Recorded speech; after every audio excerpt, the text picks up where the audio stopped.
Hello everyone and welcome back to the Horror Hut. Now, I know a lot of you use these videos to sleep, so before you drift off I thought it would be a fun idea if everyone can leave a comment to let me know where you are listening from in the world. Also like and subscribe if you are enjoying the episodes. Right, let's get comfy and relax and let's begin. I decided to take a break from my stressful job and spend a week hiking the Appalachian Trail. I'd been hiking for years and always found peace in nature. The solitude was something I craved, especially after months of relentless work pressure.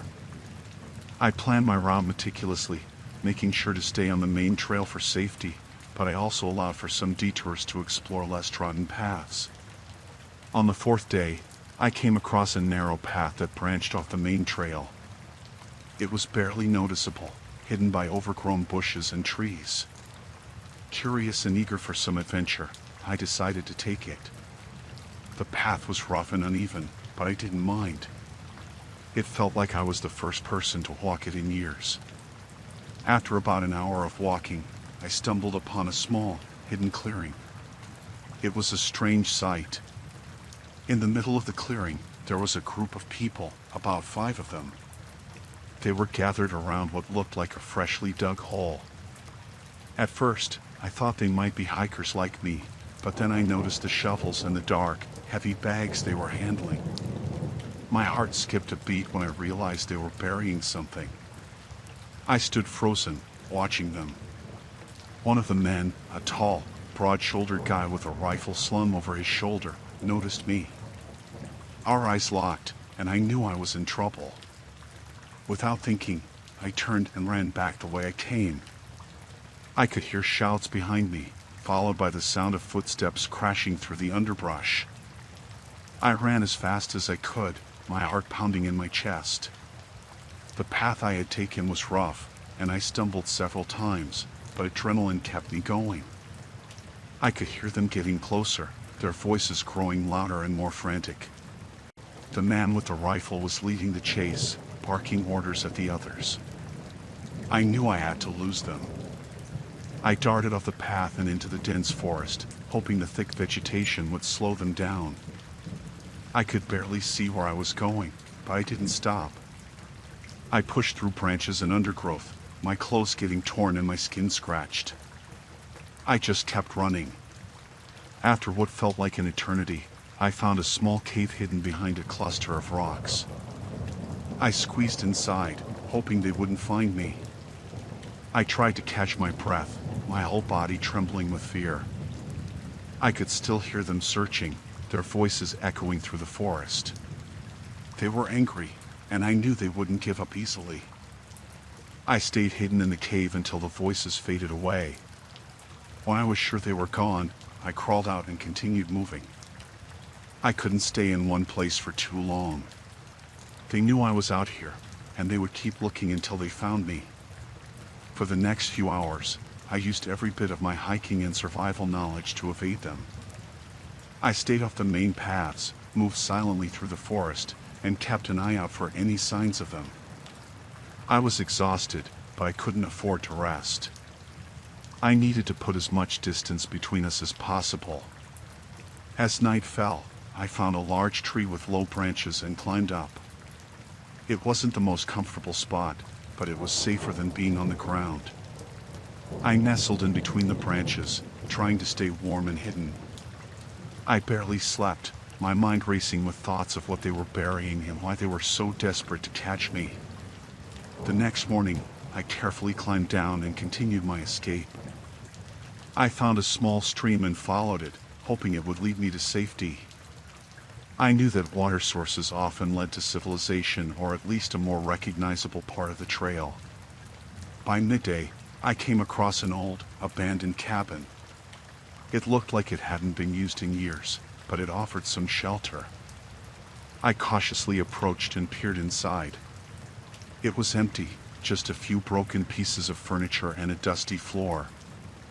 I decided to rest there for a while and plan my next move. As I was sitting in the cabin, I heard voices again. My heart sank. They had found me. I quickly hid behind a large cabinet, hoping they wouldn't look inside the cabin.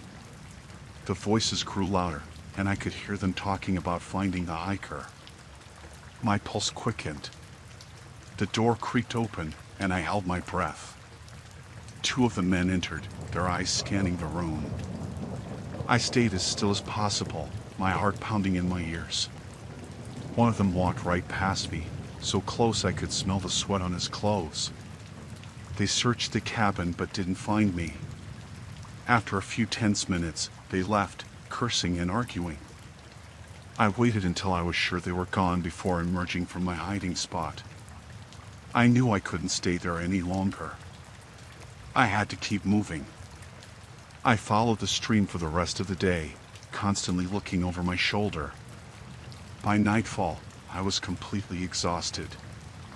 I found a dense thicket and crawled inside to rest. I barely slept, too afraid they would find me. Early the next morning, I continued my journey. The stream eventually led me to a larger river, which I recognized from my map. I was close to a ranger station. With renewed hope, I followed the river until I finally reached the ranger station.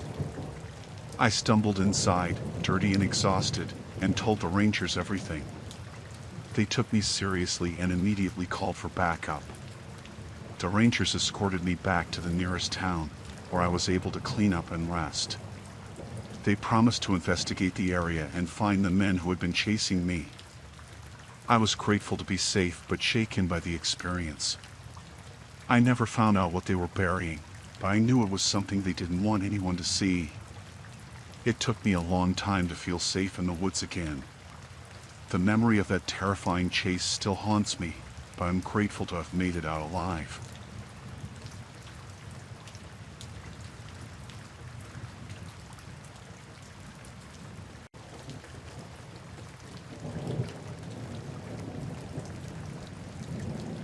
I decided to take a solo road trip across the country.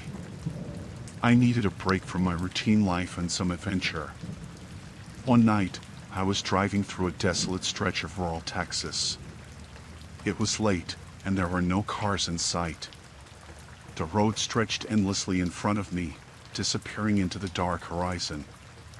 Suddenly, my car started making strange noises, and then it just died. I coasted to the side of the road, my heart sinking.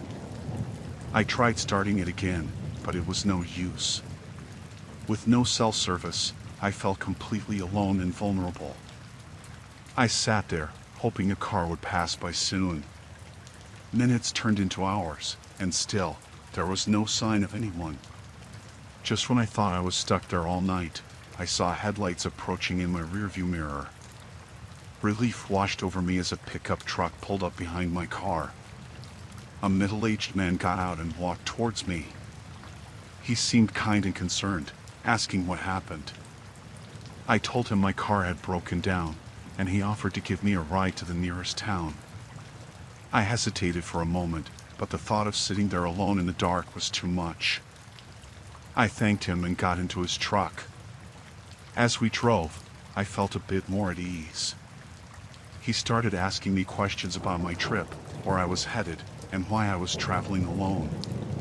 At first, it seemed like small talk, but then his questions became more personal. He asked if I had a boyfriend, if anyone knew where I was, and how long I planned to be on the road. His tone was off, making me uneasy.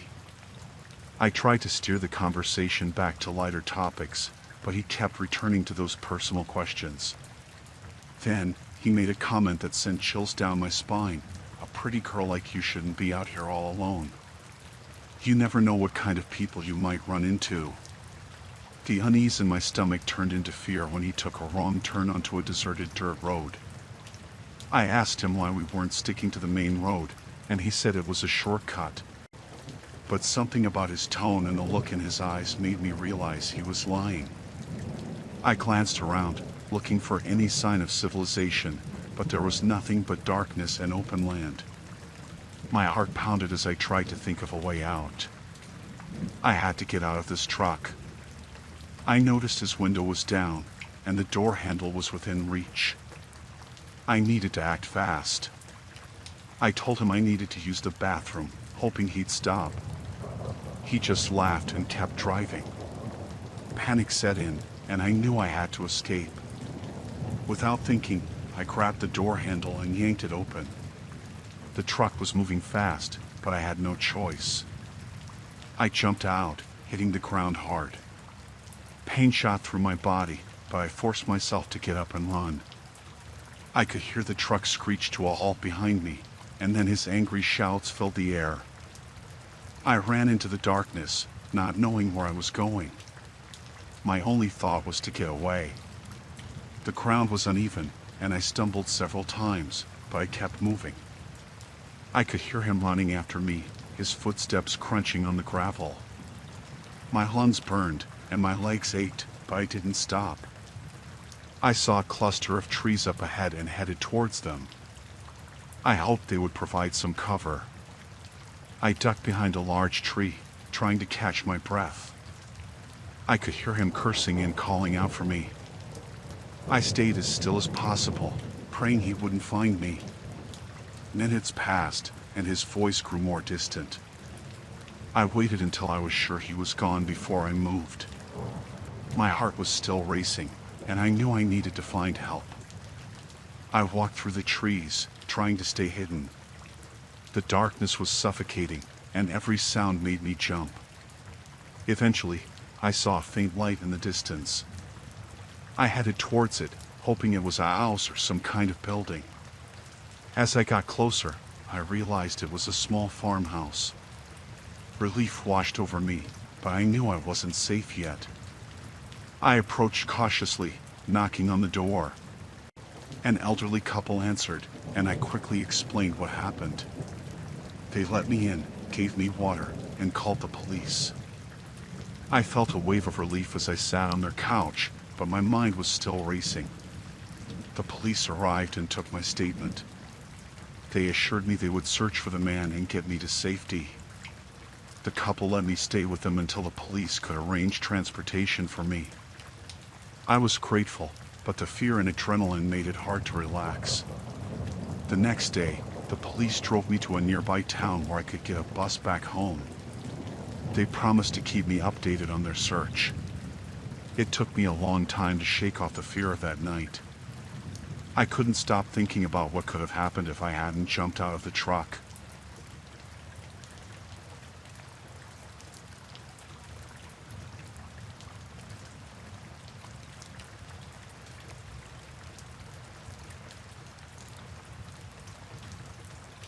Mike and I decided to camp in a remote part of the national forest, far from the usual spots.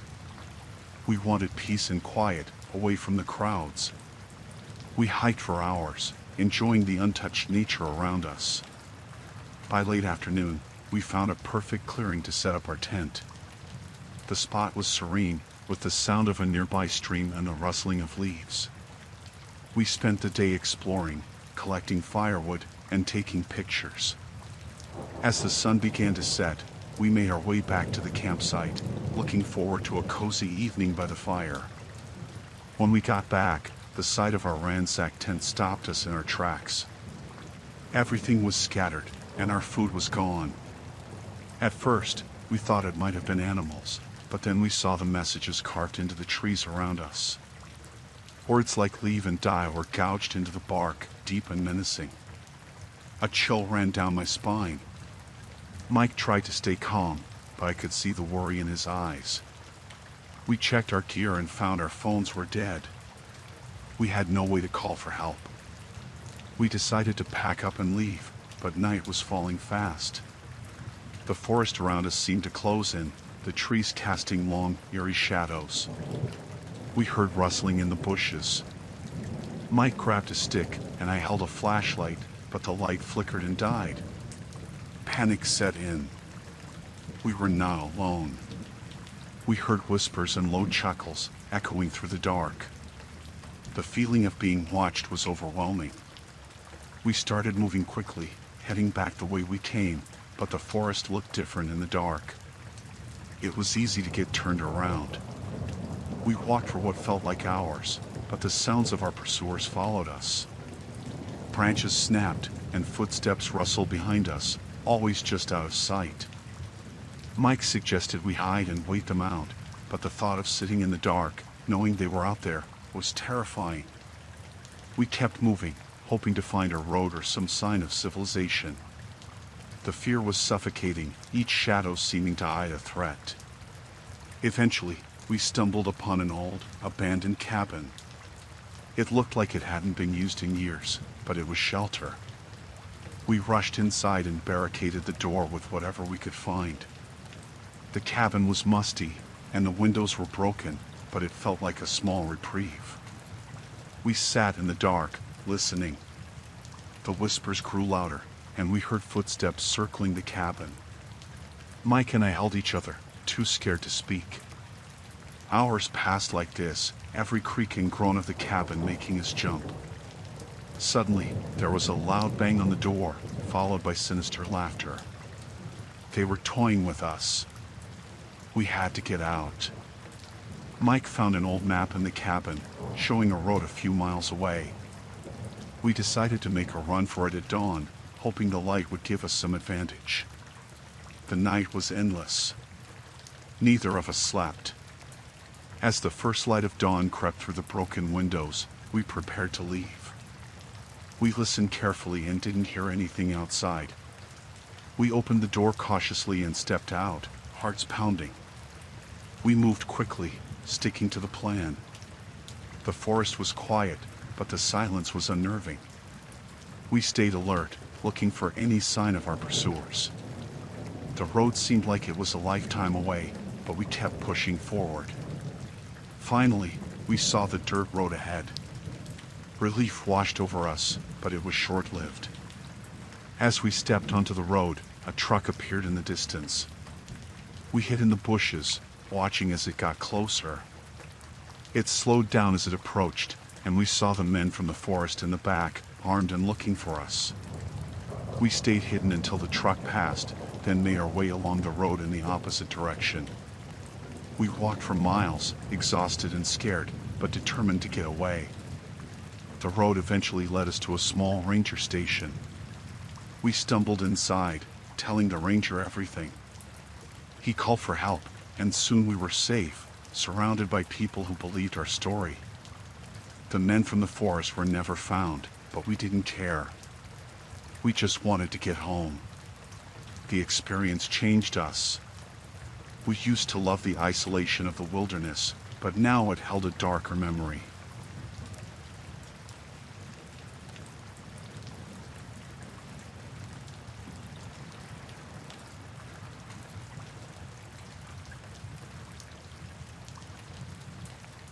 I planned a solo camping trip in the Adirondack Mountains to clear my head. The stress at work was getting unbearable, and I needed some time alone in nature. After a long day of hiking, I found a good spot to set up camp. The weather forecast said there might be a storm, but I figured I could handle it. As night fell, the wind picked up, and the sky turned dark. The storm hit harder than I expected, with thunder and lightning shaking the ground. My tent wasn't holding up well, and I needed better shelter. I remembered passing an old, rundown cabin about a mile back. I packed my essentials and headed there, hoping it would provide some protection. The cabin looked abandoned, with broken windows and a sagging roof. I hesitated but decided it was better than staying out in the storm. Inside, it was dark and musty. I found a spot near the fireplace and set up my sleeping bag. As I moved around, my flashlight caught something strange, a half-eaten meal on a table, still fresh. Someone had been here recently. My heart raced. I checked the rest of the cabin and found more signs of recent activity: clothes, a knife, and a makeshift bed. The storm outside grew louder, and the thought of going back out seemed impossible. I decided to stay, hoping whoever was here wouldn't return tonight. Hours passed, and the storm showed no signs of letting up. I tried to sleep but was on edge. Then, I heard it, footsteps outside, crunching through the wet leaves. I held my breath, listening. The door creaked open slowly, and a figure entered, silhouetted by the lightning flashes. I stayed still, trying to stay unnoticed. The figure moved around, checking the room. I could see he was tall and had a rough look about him. He stopped at the table, noticing the things I had moved. He stiffened and turned, scanning the room more carefully. I hid behind an old piece of furniture, praying he wouldn't find me. He walked closer, and I could see his face now, unkempt beard, wild eyes. He was muttering to himself, something about not wanting to be disturbed. The thunder roared, masking the sound of my pounding heart. Suddenly, he froze, turning his head sharply towards my hiding spot. I clenched my flashlight, ready to defend myself. He took a step closer, then another. He was almost upon me when a loud crack of thunder made him jump. He cursed and moved away, back towards the door. I exhaled quietly, thinking I might be safe. But then, he turned and locked the door, trapping us both inside. He sat down at the table, eyeing the room suspiciously. I knew I had to get out before he noticed me. Slowly, I began to inch towards the window, hoping to slip out unseen. Just as I reached the window, it creaked loudly under my weight. His head snapped towards me, and our eyes met. There was a moment of shocked silence before he lunged at me. I scrambled to open the window, but it was stuck.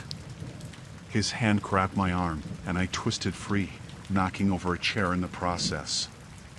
He shouted angrily, coming at me again.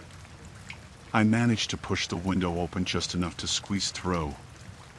I dropped to the ground outside, rain soaking me instantly. I ran blindly into the woods, not daring to look back. I could hear him shouting, but the storm swallowed his words. I ran until my lungs burned and my legs gave out. I collapsed under a tree, trying to catch my breath. I had no idea where I was or if he was still following me. I listened intently, but all I heard was the storm. Eventually, the storm began to die down. I gathered my strength and started moving again, trying to find my way back to the main trail. Every snap of a twig made me jump, fearing he was right behind me. The forest felt like it was closing in, every shadow a potential threat. By dawn, I stumbled upon the trail. Exhausted and soaked, I kept moving, knowing I had to get as far away from that cabin as possible. It took hours, but I finally reached a ranger station. I burst in, babbling about the man in the cabin. The rangers took me seriously and went to investigate. They found the cabin, but the man was gone. All his things were still there, including the knife and the half-eaten meal. They told me I was lucky to be alive. I never found out who he was or why he was there.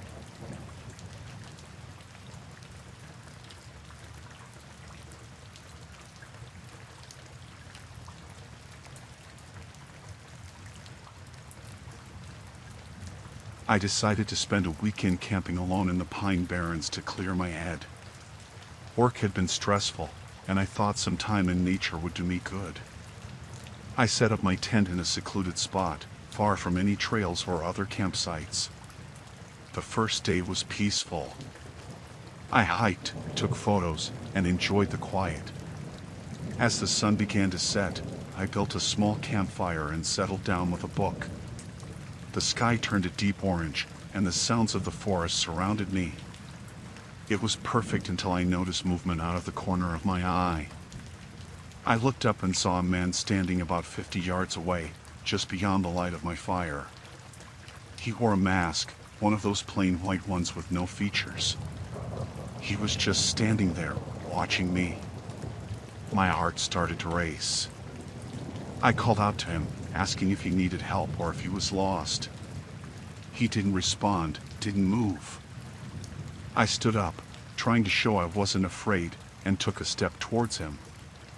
That's when he disappeared into the trees, moving so quickly it was like he vanished. I told myself it was probably just someone messing around, maybe another camper trying to scare me. I sat back down, but I couldn't shake the uneasy feeling. Every snap of a twig or rustle of leaves made me jump. I kept looking over my shoulder, expecting to see the masked man again. Hours passed, and I was starting to relax when I heard footsteps circling my campsite. They were slow, deliberate. I grabbed my flashlight and shone it into the trees, but saw nothing. The footsteps stopped whenever I moved the light. My breath was shallow, and my hands were shaking. I couldn't stay here. I doused the fire and packed up my essentials. I decided to leave the tent and most of my gear, thinking I could come back for it later. I just needed to get out of there. As I started down the path, I heard the footsteps again, closer this time. I turned, and there he was, the masked man, standing on the edge of my campsite. He tilted his head, like he was studying me. I ran. The path was dark and uneven, and I stumbled several times. My flashlight flickered, adding to the terror. I could hear him behind me, his footsteps quickening to match mine. I didn't dare look back. I just kept running, praying I'd find the main trail or another camper. The forest seemed to close in around me. Every shadow looked like him, every sound was his footsteps. I came to a small clearing and stopped to catch my breath, listening. It was silent. Too silent. I turned slowly, scanning the trees with my flashlight. There he was, standing at the edge of the clearing, closer than before. I backed away, but he took a step forward. Panic surged through me. I turned and ran again, deeper into the forest, away from the paths. My lungs burned, and my legs felt like lead, but I couldn't stop. I don't know how long I ran. Time lost meaning. Eventually, I came across an old, abandoned cabin. It looked like it hadn't been used in years, but the door was slightly ajar. I slipped inside, hoping to hide. The cabin was small and musty, with broken furniture and dirt everywhere. I found a spot in the corner, behind an old table, and tried to quiet my breathing. Minutes passed, maybe hours. I heard footsteps outside, then the door creaking open. The masked man stepped inside, his presence filling the tiny cabin. He moved slowly, methodically, searching. I pressed myself against the wall, trying to become invisible. My heart pounded so loud I was sure he could hear it.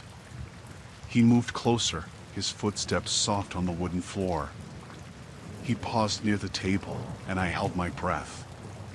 After what felt like an eternity, he turned and left, the door creaking shut behind him. I waited, afraid to move, until I was sure he was gone. When I finally emerged from the cabin, the sky was beginning to lighten. Dawn was approaching. I made my way back to my campsite, moving cautiously, listening for any sign of him. When I reached the site, it was trashed. My tent was slashed, my gear scattered. But there was no sign of the masked man. I gathered what I could and made my way back to my car. Every step felt like I was being watched, but I never saw him again. When I finally reached the safety of my car, I collapsed inside and locked the doors. I drove straight home, not stopping until I was miles away from the Pine Barrens. I don't know who he was or why he targeted me.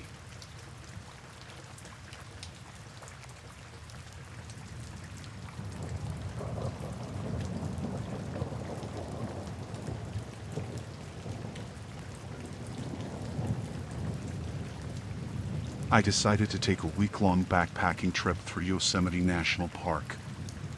I had been feeling burnt out from work, and I thought some time in nature would help me clear my mind. I planned my route carefully, packed everything I needed, and set off early on a Sunday morning. The first day was amazing. The air was fresh, the scenery was breathtaking, and I felt a sense of peace I hadn't felt in a long time. On the second night, I set up camp near a small stream. The spot was perfect, secluded and quiet. I cooked dinner, read for a while, and then went to bed. I slept soundly until just before dawn when I had to get up to relieve myself. That's when I noticed the footprints. They were faint, but they definitely weren't mine. I shrugged it off, thinking maybe someone had passed by my camp while I was sleeping. The next day, I couldn't shake the feeling that I was being watched. I kept looking over my shoulder, but I didn't see anyone. I tried to enjoy the hike, but the unease lingered. That night, I camped near a rocky outcrop, thinking it would be safer. I woke up several times during the night, listening for any sounds. The forest was eerily quiet. In the morning, I found more footprints, closer this time. Each night, the footprints got closer and closer to my tent. I never heard or saw anyone, but I knew someone was following me. By the fourth night, I was sleeping with a knife under my pillow. My nerves were on edge, and I started feeling paranoid. I began setting traps around my camp, hoping to catch whoever was stalking me, but they never worked. The footprints were always there in the morning, undisturbed by my traps. On the fifth night, I barely slept at all. Every rustle of leaves or snap of a twig made me jump.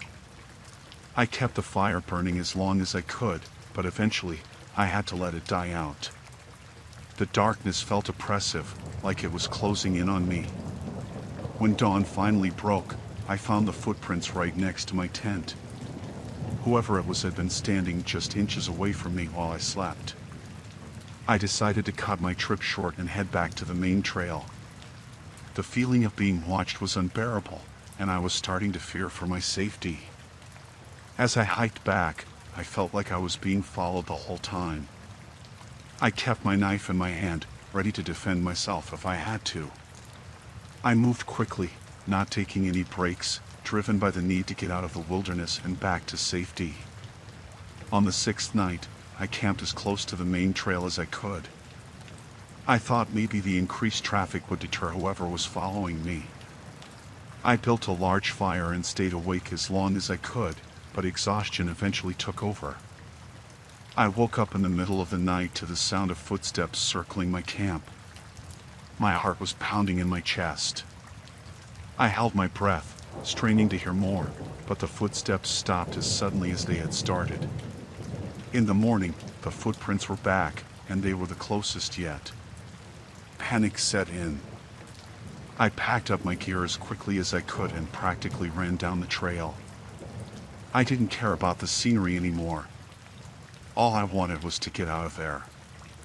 As I got closer to the park entrance, I started to see other hikers again, and the feeling of being watched began to fade. By the time I reached the parking lot, I was exhausted and shaken. I threw my gear in the car and drove away without looking back.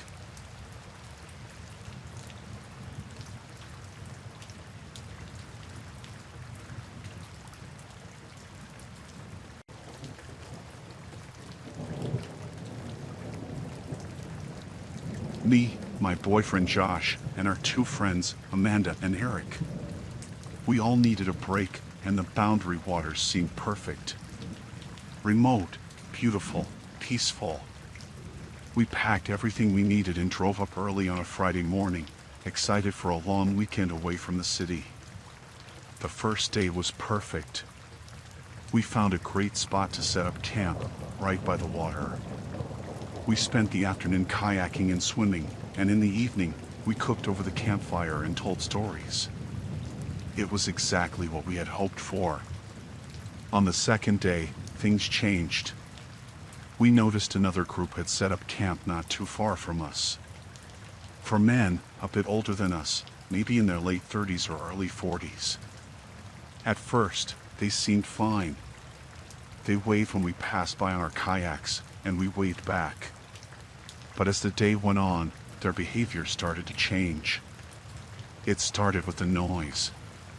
They were loud, playing music, shouting, and laughing late into the night. We tried to ignore it, but it was hard to sleep. In the morning, we found some of our stuff had been moved around. Nothing was missing, but it was unsettling. Josh thought maybe it was an animal, but I wasn't so sure. That afternoon, we decided to hike a bit and explore. When we got back, we found the men waiting for us at our camp. They were drunk and aggressive, accusing us of taking their fishing gear.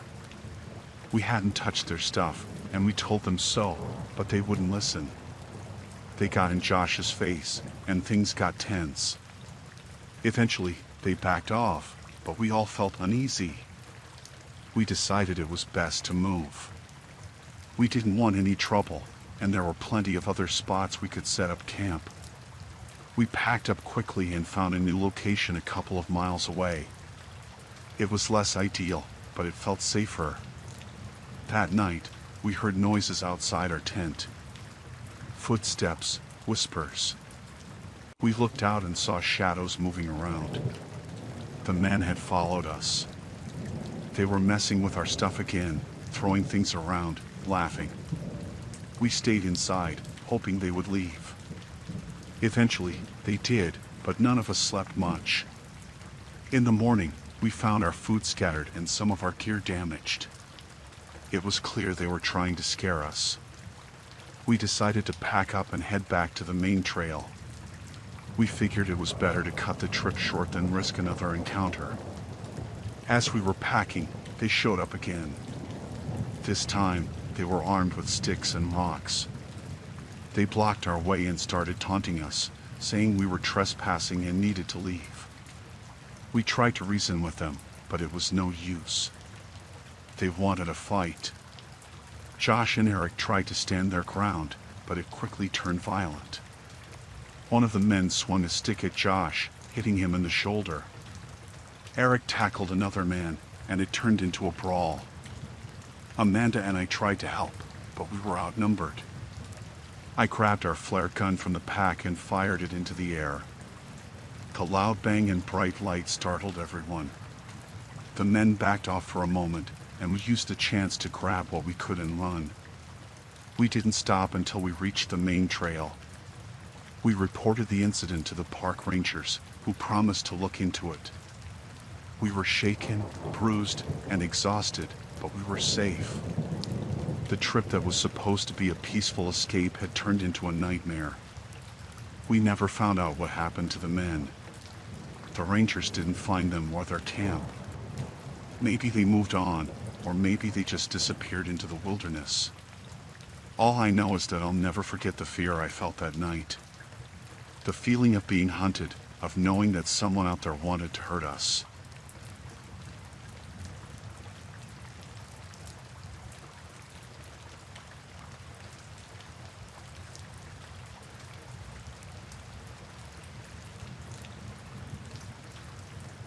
I decided to go camping alone in the Black Hills to take photos. I wanted some peace and quiet, away from everyone. I found a perfect spot, set up my tent, and spent the day hiking and taking pictures. The scenery was breathtaking, and I felt at ease. By nightfall, I was exhausted and fell asleep quickly. When I woke up the next morning, everything was gone. My tent, my supplies, even my camera gear. At first, I thought I must have set up camp somewhere else and sleepwalked away. But there was no sign of my camp. It was like it vanished. Panic set in. I tried to stay calm, but without my supplies, I was in trouble. I started walking, hoping to find my things or at least a familiar path. Hours passed, and I found nothing. My stomach growled, and my throat was dry. I had no idea which direction to go. As I stumbled deeper into the forest, I heard footsteps. A man emerged from the trees. He looked rugged, with a scruffy beard and worn clothes. He smiled, but it didn't reach his eyes. "Looks like you're lost," he said. I nodded, too scared to speak. He seemed to sense my fear. "I saw your camp last night," he continued. "It was strange, the way everything disappeared. Come with me, I can help you." Relieved, I followed him. He led me to a small clearing with a makeshift shelter. Something about the place felt off, but I was desperate. He offered me water and food, and I accepted gratefully. As I ate, he watched me closely. "You know," he said, "things don't just vanish out here. Someone took your stuff." I shivered. "Who?" He leaned in, his expression darkening. "Maybe someone who doesn't want you here." My heart pounded. "Why are you helping me, then?" He shrugged. "Maybe I don't want you here either, but I'm giving you a chance." His words sent a chill down my spine. I needed to leave. I thanked him and said I should keep searching. He frowned but didn't stop me. As I walked away, I felt his eyes on my back. I moved quickly, my mind racing. Who was that man? What did he want? I couldn't trust him. I had to find my own way out. The forest seemed to close in around me, every rustle of leaves making me jump. I found a stream and followed it, hoping it would lead to civilization. As night fell, I heard footsteps again. I ducked behind a tree, peeking out. The man was following me, his expression predatory. I ran.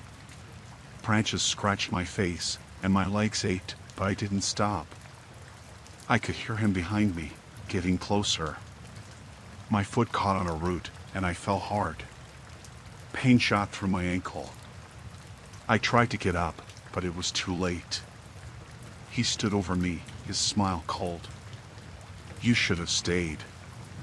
I scrambled back, trying to get away. He grabbed my arm, yanking me to my feet. "What do you want?" I cried. "To teach you a lesson," he hissed. "People like you don't belong here." I struggled, but he was too strong.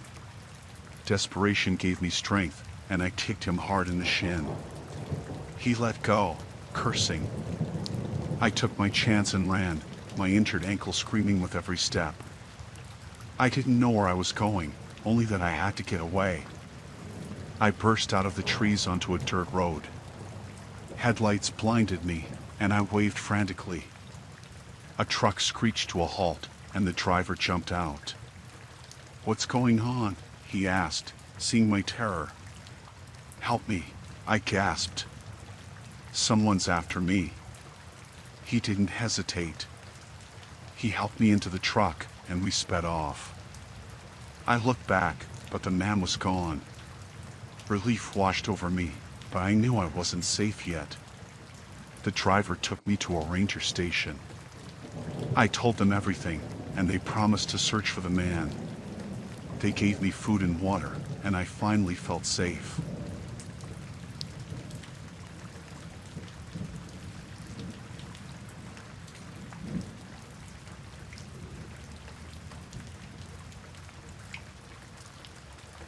My son Ethan and I decided to take a bonding trip in the Great Smoky Mountains.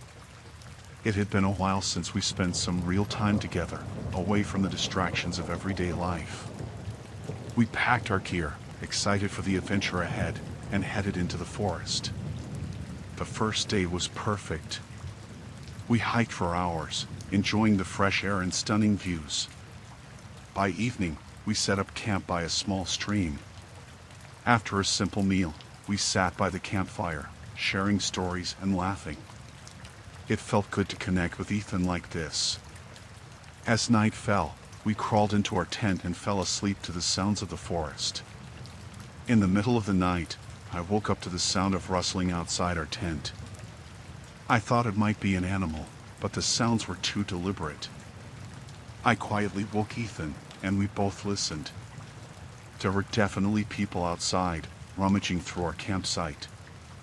My heart pounded as I grabbed a flashlight and unzipped the tent. When I stepped out, the intruders were gone, but our supplies were scattered everywhere. Our food was missing, and our backpacks had been rifled through. Ethan and I spent the rest of the night on high alert, barely sleeping. At dawn, we tried to make sense of what happened.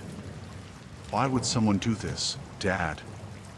Ethan asked, his voice shaking. "I don't know," I replied, trying to stay calm for his sake. "But we need to be careful." We spent the day trying to find a spot with cell reception, but it was no use. The forest was dense, and we were too far from any civilization. As the day wore on, a sense of unease settled over us. We decided to stay another night, hoping the intruders wouldn't return. That evening, we built a bigger fire and stayed close to it, hoping the light would deter anyone from approaching. As night fell, the forest around us seemed to close in. Every rustle and snap of a twig made us jump. Around midnight, the noises started again. Footsteps, whispers, and the sound of branches breaking.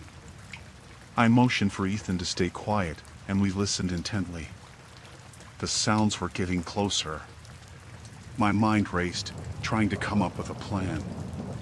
Suddenly, I saw figures moving in the shadows. There were at least 3 men, their faces hidden by the darkness. They were watching us, waiting. I felt a cold wave of fear wash over me. "Ethan, we need to leave." "Now," I whispered urgently. We grabbed our remaining gear and slowly backed away from the campfire, trying not to make any noise. The men didn't move, just stood there, staring. Once we were a safe distance away, we turned and ran. We stumbled through the forest, trying to put as much distance between us and the men as possible. The darkness was disorienting, and I struggled to find a clear path.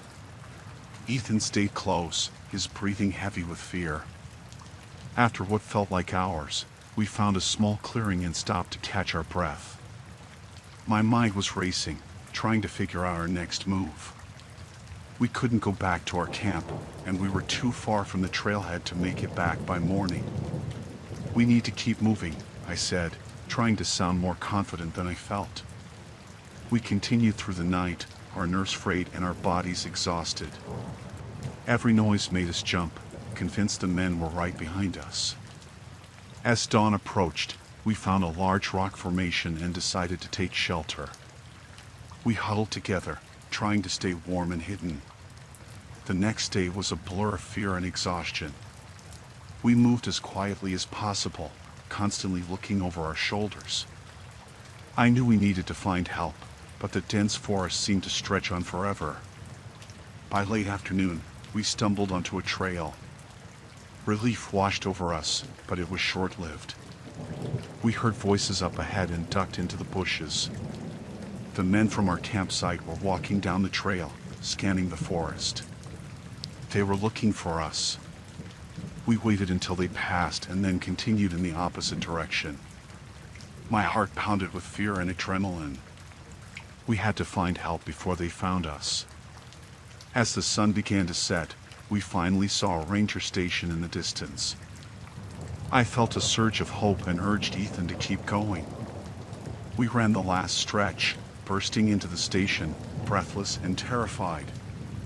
The rangers listened to our story and immediately took action. They escorted us back to civilization and assured us they would search for the men. Ethan and I were safe, but the experience left a deep scar.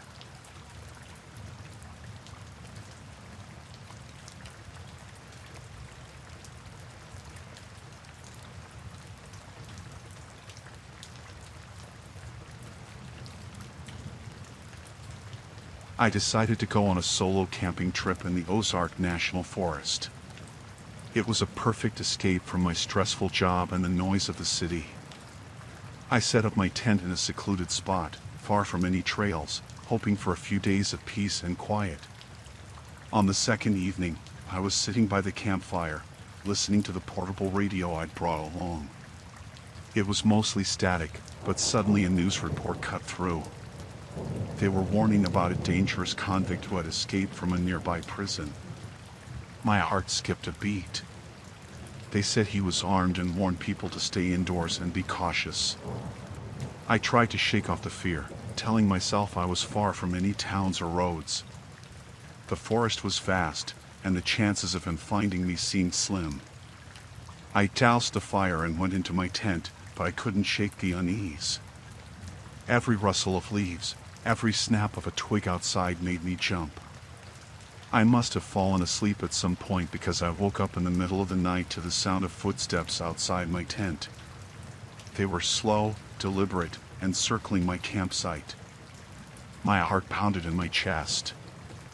I held my breath, trying to listen. The footsteps stopped, then started again, moving closer.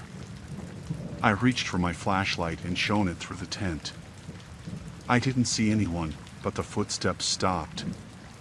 I stayed awake the rest of the night, clutching the flashlight, every nerve on edge. The forest was too quiet, and I felt like I was being watched. When dawn finally broke, I stepped out of my tent cautiously. There were clear footprints in the dirt around my campsite. Someone had definitely been there, watching me. My stomach twisted with fear.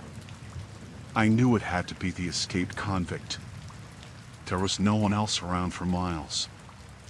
I packed up my things as quickly as I could, deciding to leave immediately. The nearest ranger station was a few miles away, and I hoped I could reach it before anything happened. As I started down the trail, I kept looking over my shoulder, feeling like I was being followed. The forest was dense, and every shadow seemed to hide a threat. I moved quickly, trying to put as much distance between me and the campsite as possible. The trail twisted and turned, and I began to feel disoriented. I knew I had to stay calm, but it was hard with the adrenaline pumping through my veins. After an hour of walking, I heard footsteps behind me again. I froze, listening. They were getting closer. I darted off the trail, hiding behind a thick tree trunk. The footsteps stopped, and I peeked around the tree. A man was standing on the trail, looking around. He was disheveled, with wild eyes. It was him, the convict. I stayed as still as I could, praying he wouldn't see me. He seemed to be searching for something, and I realized it was me. He started walking again, moving further down the trail. I waited until he was out of sight before I started moving again, this time off the trail, trying to stay hidden. My heart was pounding, and I knew I had to stay quiet. I moved through the underbrush, trying to be as silent as possible. Every snap of a twig underfoot made me wince. I had to find a way out of the forest without him finding me. The hours dragged on, and I felt like I was getting nowhere. The forest seemed endless, and I was beginning to lose hope. Then, I saw a glimpse of a building through the trees. It was the ranger station. Relief flooded through me, but I knew I wasn't safe yet. I approached the station cautiously, keeping an eye out for any sign of the convict. When I got closer, I saw a ranger's truck parked outside. I ran to the door and pounded on it, praying someone was inside. The door opened, and a ranger stood there, looking surprised. I told him everything, and he quickly ushered me inside. They radioed for backup, and soon other rangers arrived. They searched the area and found signs that the convict had been following me. They assured me I was safe now, but I couldn't shake the fear that had taken hold. The experience left me shaken. The forest, which had always been a place of peace and solitude for me, now felt threatening. I couldn't forget the feeling of being watched, of knowing someone dangerous was out there, hunting me.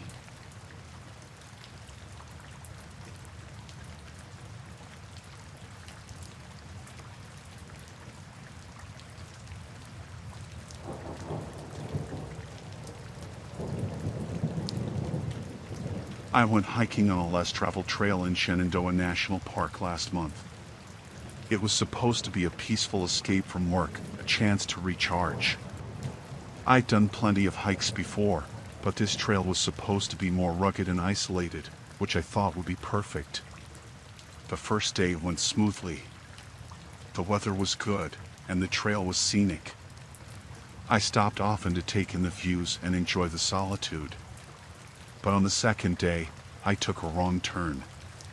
It wasn't obvious at first, but paths all seemed to blend together. I had a map and a compass, but I couldn't figure out where I went wrong. By the time dusk rolled in, I was completely turned around. I'd lost track of how many miles I'd walked and had no idea where I was. The sun was setting fast, and I started to feel a rising sense of panic. I needed to find a place to camp for the night, so I pushed on, hoping to find some sort of sign or landmark. Then I saw it, a small clearing up ahead with a few tents set up. I was relieved to see signs of other people. I walked into the clearing, hoping someone might be able to help. As I got closer, a man emerged from one of the tents. He looked to be in his late 30s, wearing rugged outdoor gear. He greeted me with a friendly smile and offered me a seat by the fire he had going. I explained my situation, telling him I'd lost my way and needed help getting back to the main trail. He seemed genuinely sympathetic and offered to guide me back the next morning.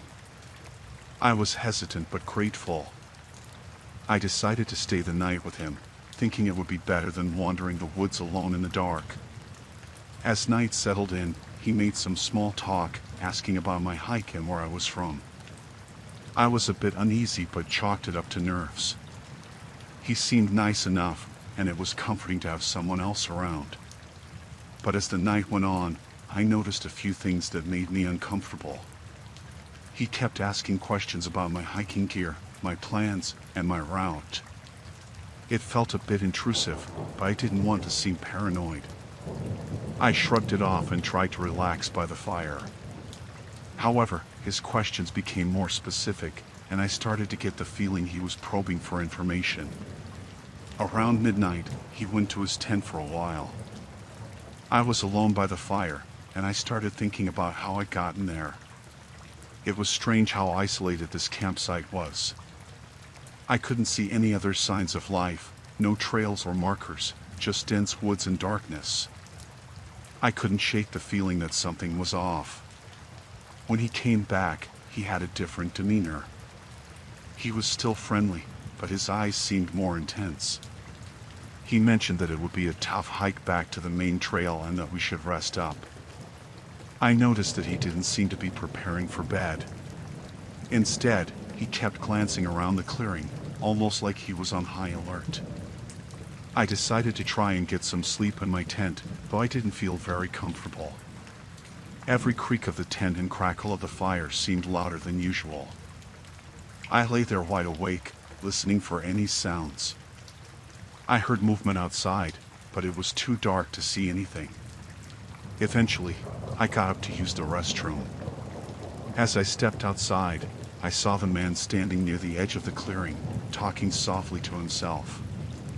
It wasn't clear what he was saying, but it didn't sound right. I quickly went back to my tent, trying not to draw attention to myself.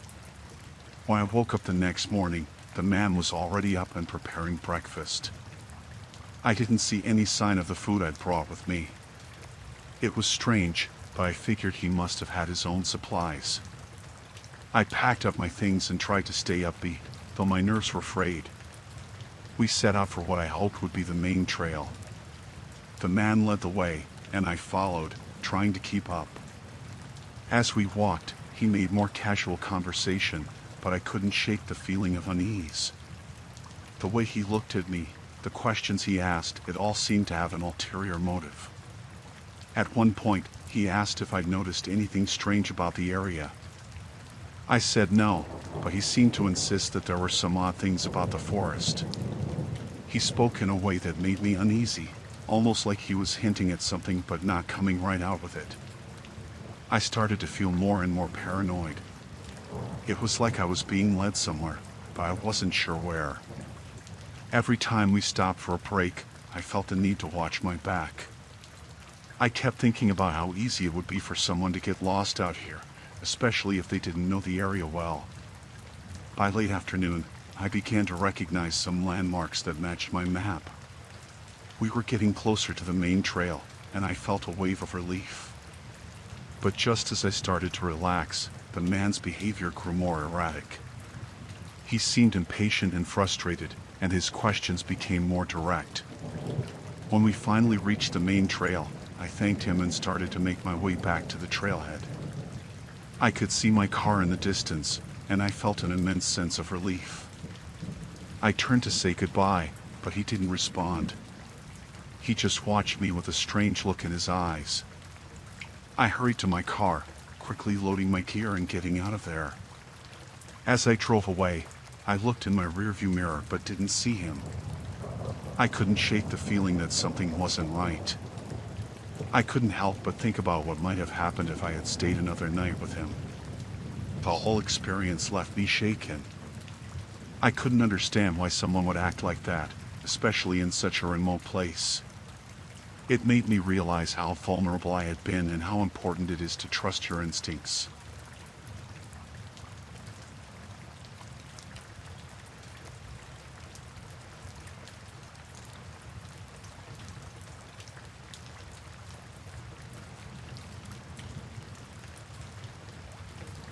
We decided to go camping at Mount Hood National Forest for the weekend.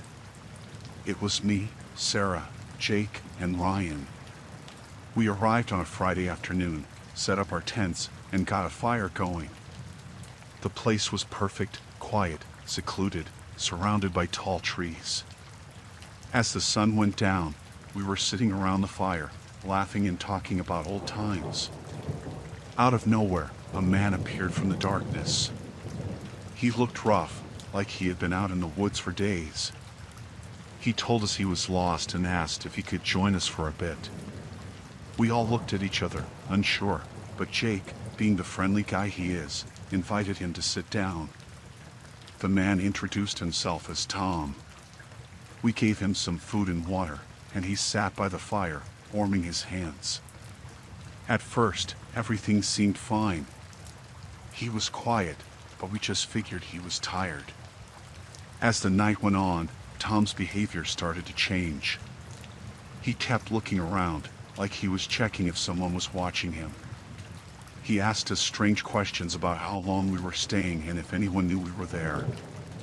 It made me uneasy. Sarah whispered to me that she didn't trust him. I agreed, but I didn't know how to ask him to leave without causing a scene.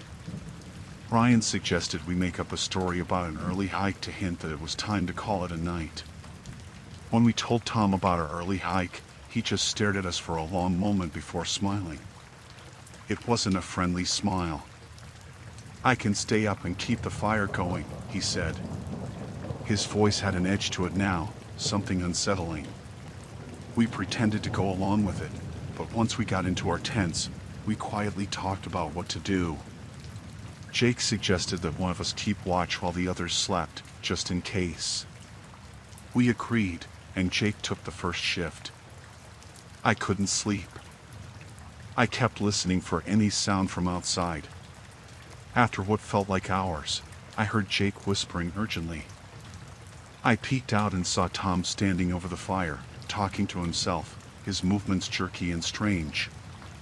Ryan took over the watch, and I finally drifted off to a light sleep. I woke up to Ryan shaking me.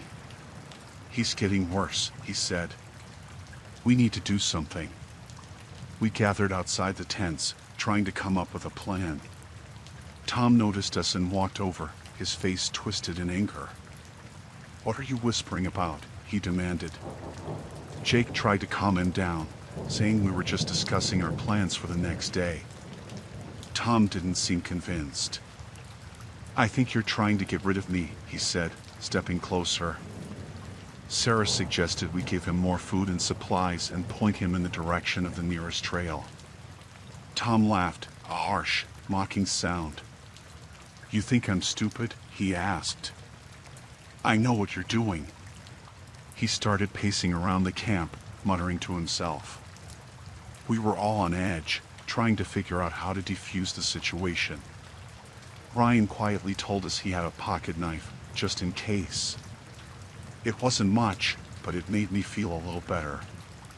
Tom suddenly stopped and looked at us. "I'm not leaving," he said. "You're the ones who need to go." Jake tried to reason with him, saying we were all just trying to enjoy the weekend and that he could stay if he calmed down. Tom didn't seem to hear him. He pulled out a small, rusty knife from his jacket and waved it around. Panic set in. We backed away, trying to keep calm. Ryan whispered that we needed to get to the car and leave. The problem was, the car was a good 10-minute walk from the campsite, and we didn't know if Tom would follow us. Jake decided to distract him while we gathered our things. He kept talking to Tom, trying to keep him occupied. The rest of us quickly and quietly packed up what we could carry. On the count of 3, Ryan whispered, "We make a run for it." I nodded, my heart pounding. 1, 2, 3. We bolted, running through the dark forest towards the car. I could hear Tom shouting behind us, but I didn't look back. We stumbled over roots and rocks, but we kept going, driven by fear. When we finally reached the car, we threw our stuff in and jumped inside. Ryan started the engine, and we sped down the dirt road, leaving the campsite and Tom behind. We didn't stop until we reached a gas station miles away. We were all shaken, trying to process what had just happened. Sarah called the police and told them everything. They said they would send someone to check the area. We spent the rest of the night in a motel, too scared to sleep. The next day, the police called and said they hadn't found Tom but would keep an eye out. They told us we did the right thing by leaving in to be more careful in the future. That weekend left a scar. We haven't been camping since, and I don't think we ever will. The thought of Tom out there somewhere still sends chills down my spine.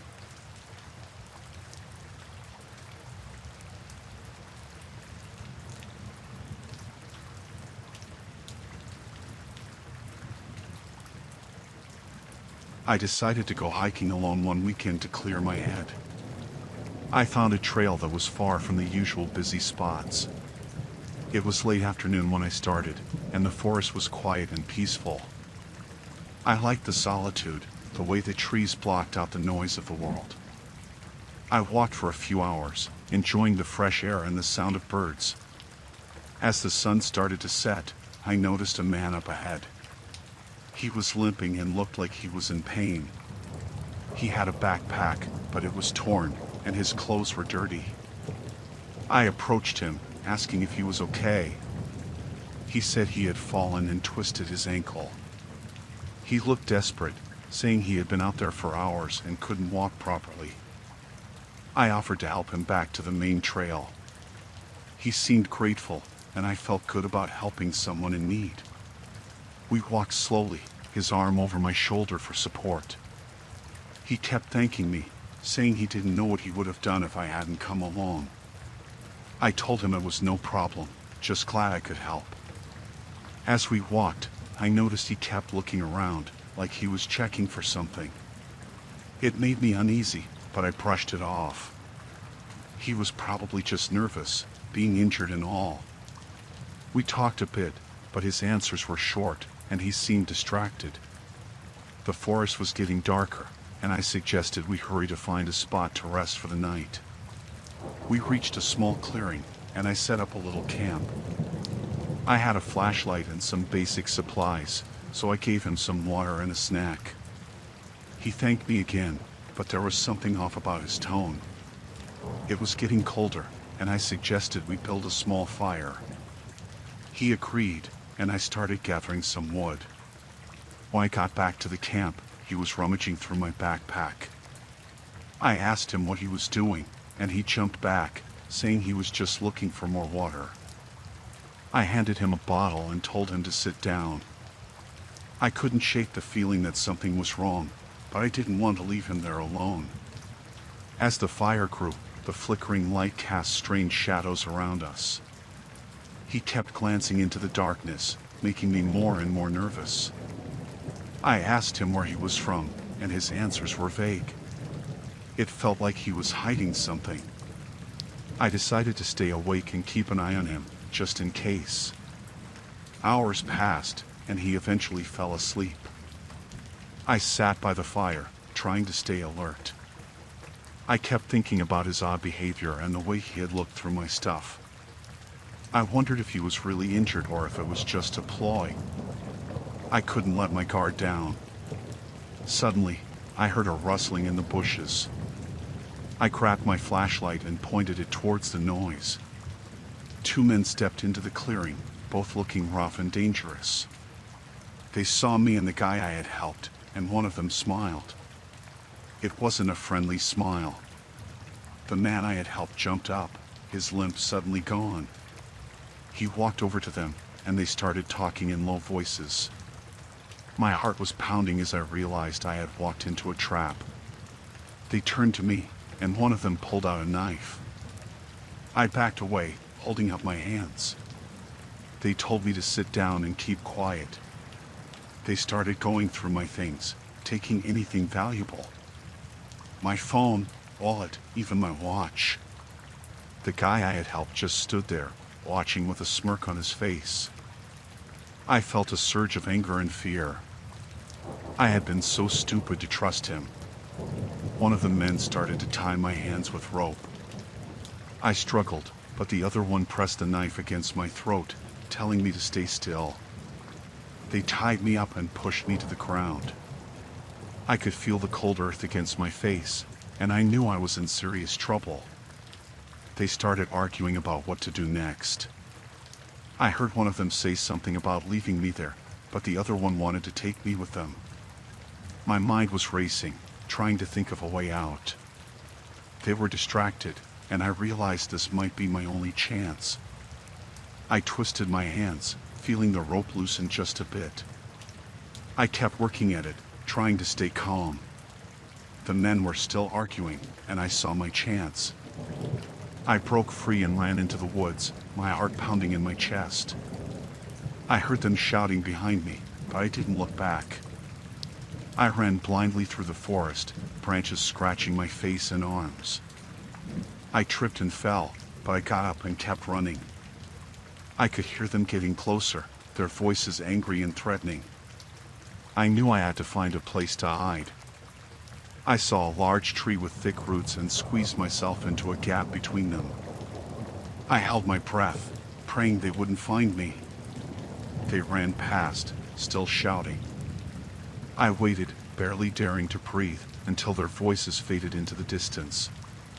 When I was sure they were gone, I crawled out and started moving again, more carefully this time. I had no idea where I was, but I knew I had to keep moving. I was exhausted and scared, but I couldn't stop. I had to get out of there. After what felt like hours, I finally stumbled upon a main trail. I followed it, hoping it would lead me to safety. My body was aching, and I was so tired, but I pushed on. The sky was starting to lighten, and I knew I had to be close to the trailhead. Eventually, I saw a parking lot and nearly cried with relief. I found my car and drove to the nearest town, shaking and covered in dirt. I went straight to the police and told them everything. They took my statement and promised to look into it, but I couldn't shake the fear that those men were still out there. The experience left me shaken and wary. I used to love hiking alone, but now I can't do it without feeling a surge of panic.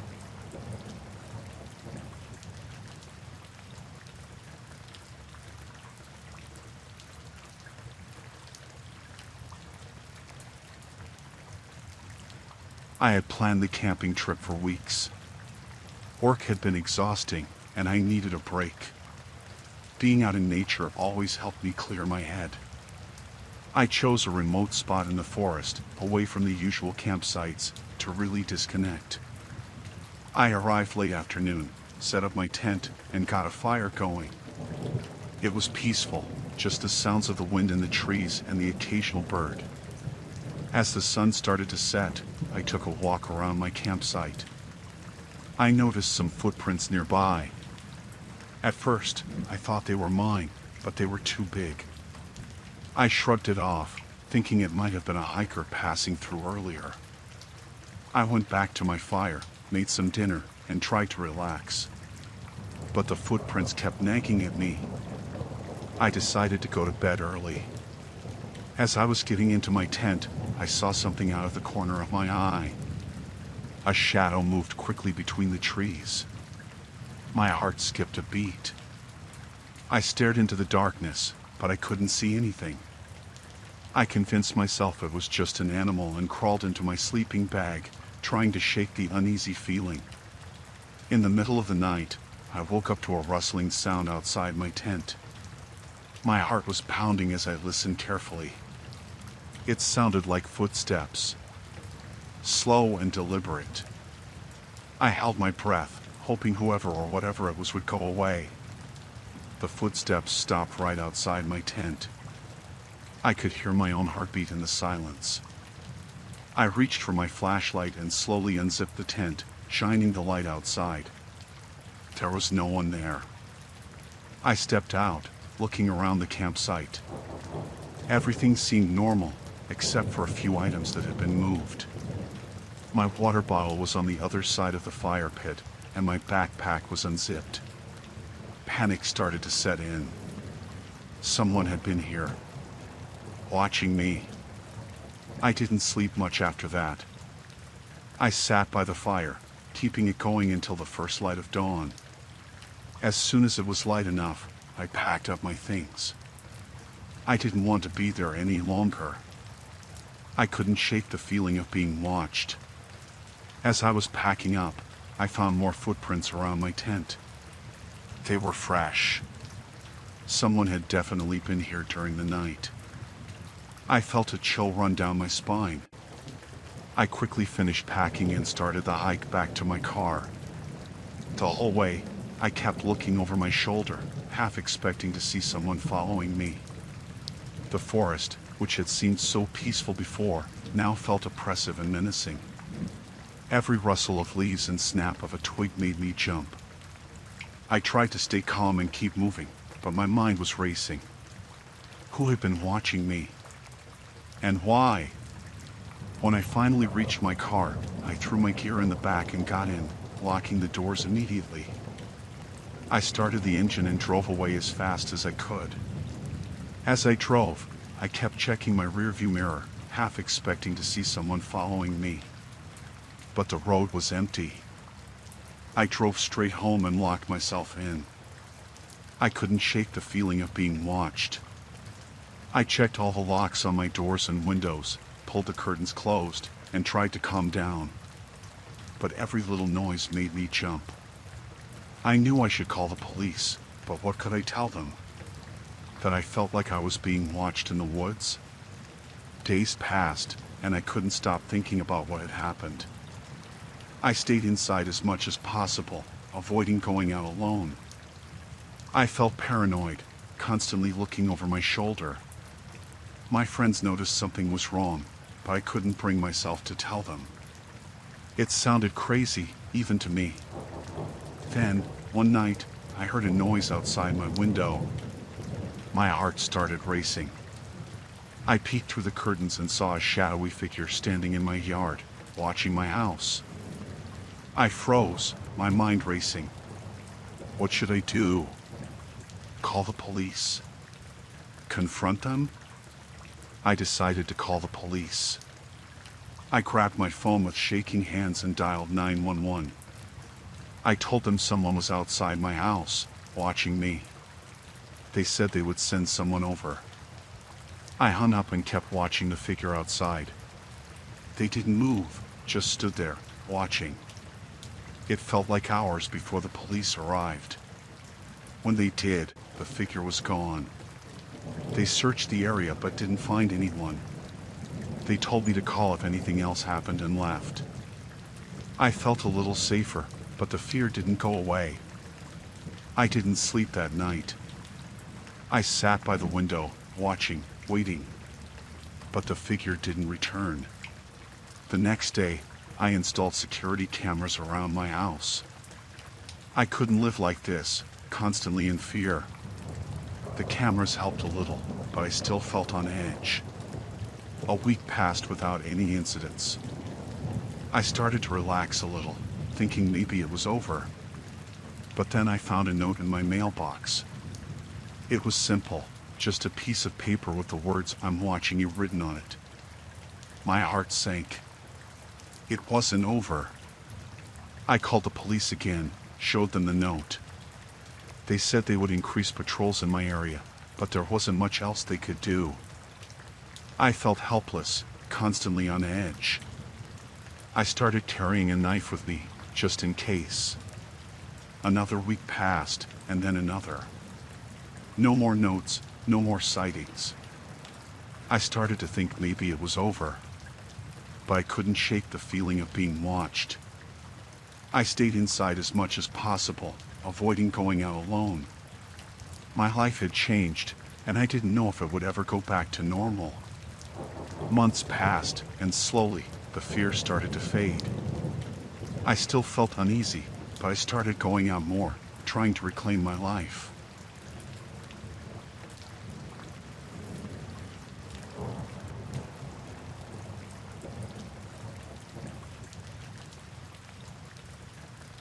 The road stretched out in front of me, endless and empty.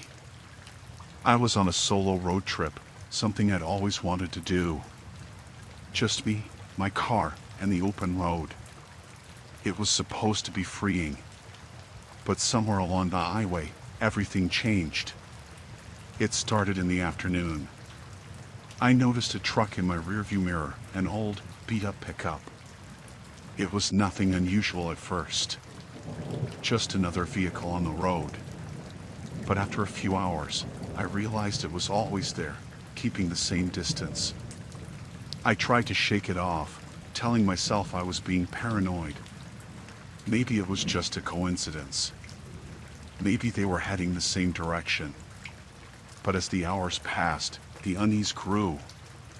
Every time I looked back, there it was. I decided to pull over at a rest stop, hoping to let the truck pass. I parked and waited. 10 minutes went by. Then 20. No sign of the truck. I started to relax, thinking it had finally gone its own way. But as soon as I got back on the highway, there it was again, closer than before. My heart pounded in my chest. I couldn't ignore it anymore. This wasn't normal. Someone was following me. I tried to keep my cool. I kept driving, my eyes flicking to the rearview mirror every few seconds. The truck stayed with me, never overtaking, just following. I decided to confront the driver. Maybe it was a misunderstanding, or maybe I could scare them off. I pulled over onto the shoulder of the road. The truck slowed down but then vanished, as if it had never been there. I got out of the car, looking around. The highway was deserted, just me and the empty road. I stood there for a while, feeling foolish and anxious.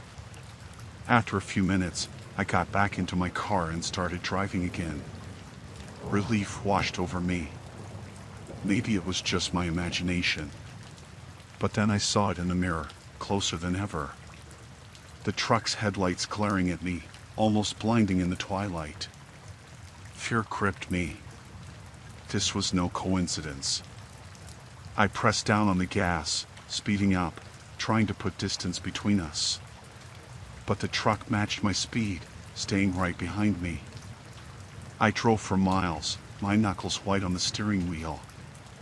The highway seemed to stretch on forever, with no signs of civilization. Night fell, and the darkness made everything worse. The truck's headlights were the only light in the rearview mirror, a constant reminder that I wasn't alone. I thought about calling the police, but there was no cell service out here. I was on my own. Desperation set in. I needed to lose the truck. I took the next exit, hoping to find a town or at least another road. The exit led to a narrow, winding road through a forest. The truck followed, always keeping the same distance. I sped through the curves, the trees a blur on either side. The road twisted and turned, and I hoped the truck would lose control. But it stayed with me, never faltering. My heart raced, fear turning to panic. Suddenly, the road opened up into a clearing. I saw a small, rundown gas station, its lights flickering. I pulled in, skidding to a stop. I jumped out of the car, looking around. The truck was gone. The gas station was deserted. I banged on the door, shouting for help. No one answered. The place looked abandoned, a relic from another time. I felt trapped, alone in the middle of nowhere. I got back into my car, ready to keep driving. But as soon as I started the engine, the truck appeared again, its headlights cutting through the darkness. It was closer than ever, right on my bumper. I could see the outline of the driver, a dark figure behind the wheel. I sped off, back onto the winding road. The truck followed, relentless. I drove for what felt like hours, my mind racing, trying to think of a way out. The road seemed endless, and I couldn't shake the feeling that I was being herded, led somewhere against my will. Finally, I saw a sign for a town up ahead. Hope flared in my chest. I took the turn, speeding towards the lights in the distance. The truck stayed with me, but I could see the town now, safety just ahead. I pulled into the first gas station I saw, this one lit and bustling with people. I jumped out of the car, running inside. I told the clerk about the truck, my words tumbling out in a frantic rush. He looked outside but saw nothing. The truck had vanished again. The clerk called the police, and they arrived quickly. They took my statement, but there was no sign of the truck. They assured me they'd keep an eye out, but I could see the doubt in their eyes. I stayed in that town overnight, too scared to get back on the road. The next morning, I continued my trip, but the fear stayed with me. Every time I saw a truck, my heart would skip a beat.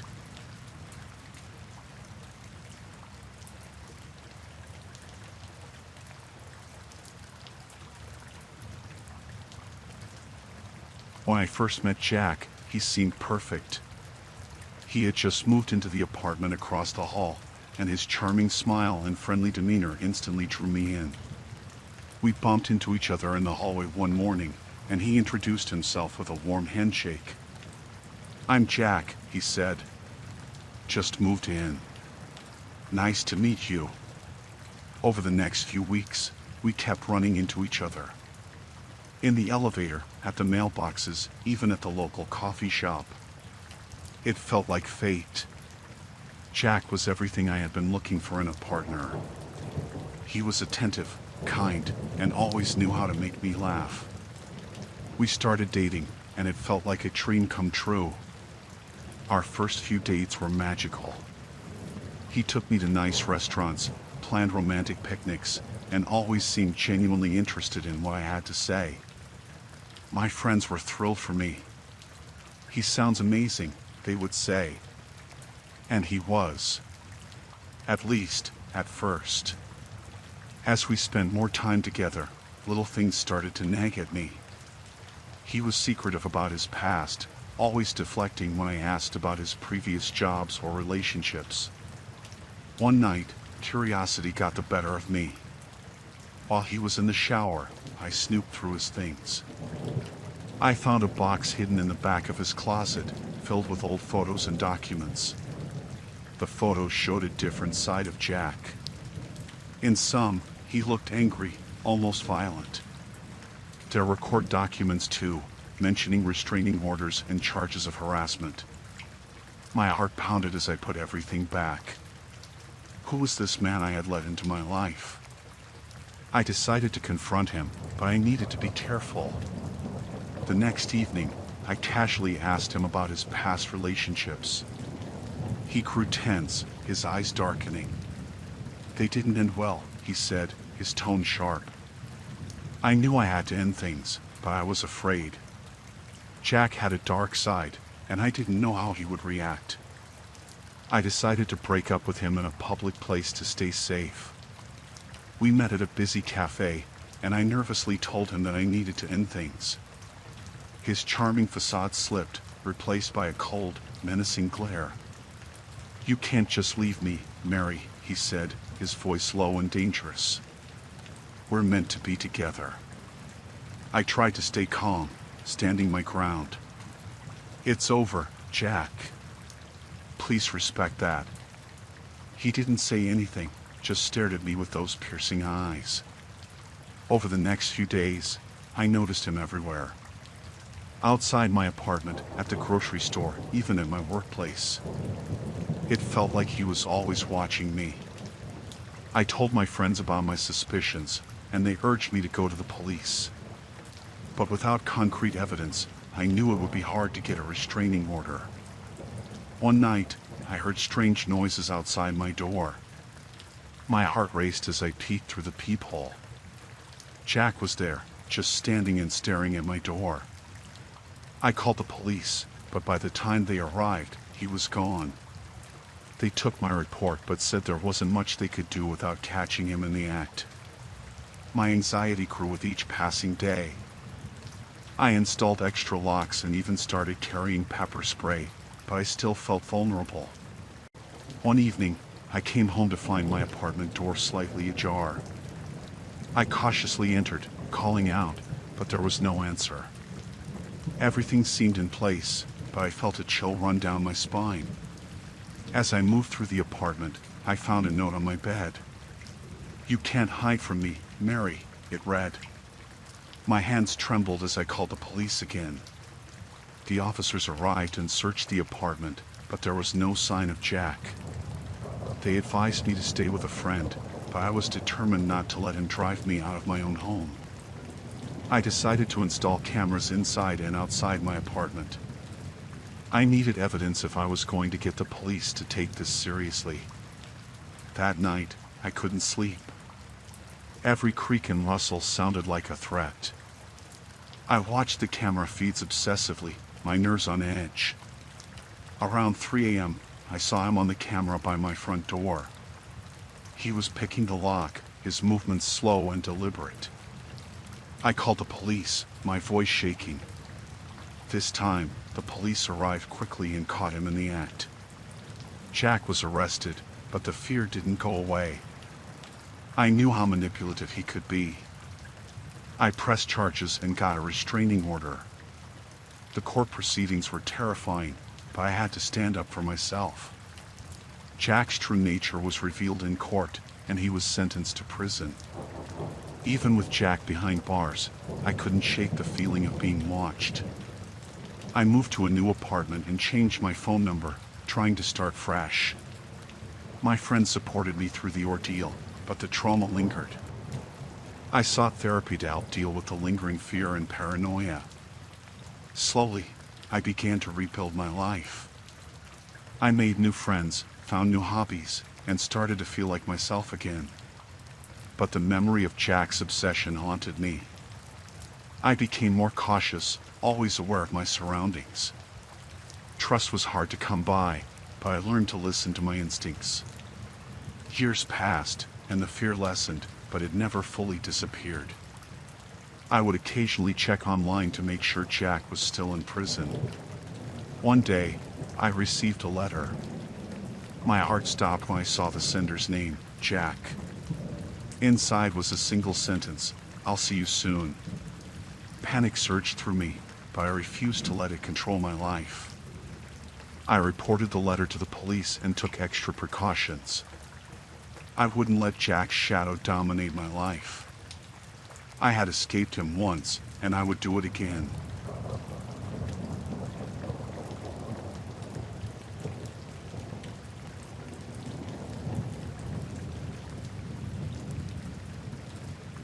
The evening air was thick with humidity as I pulled up to the old, isolated house at the edge of town.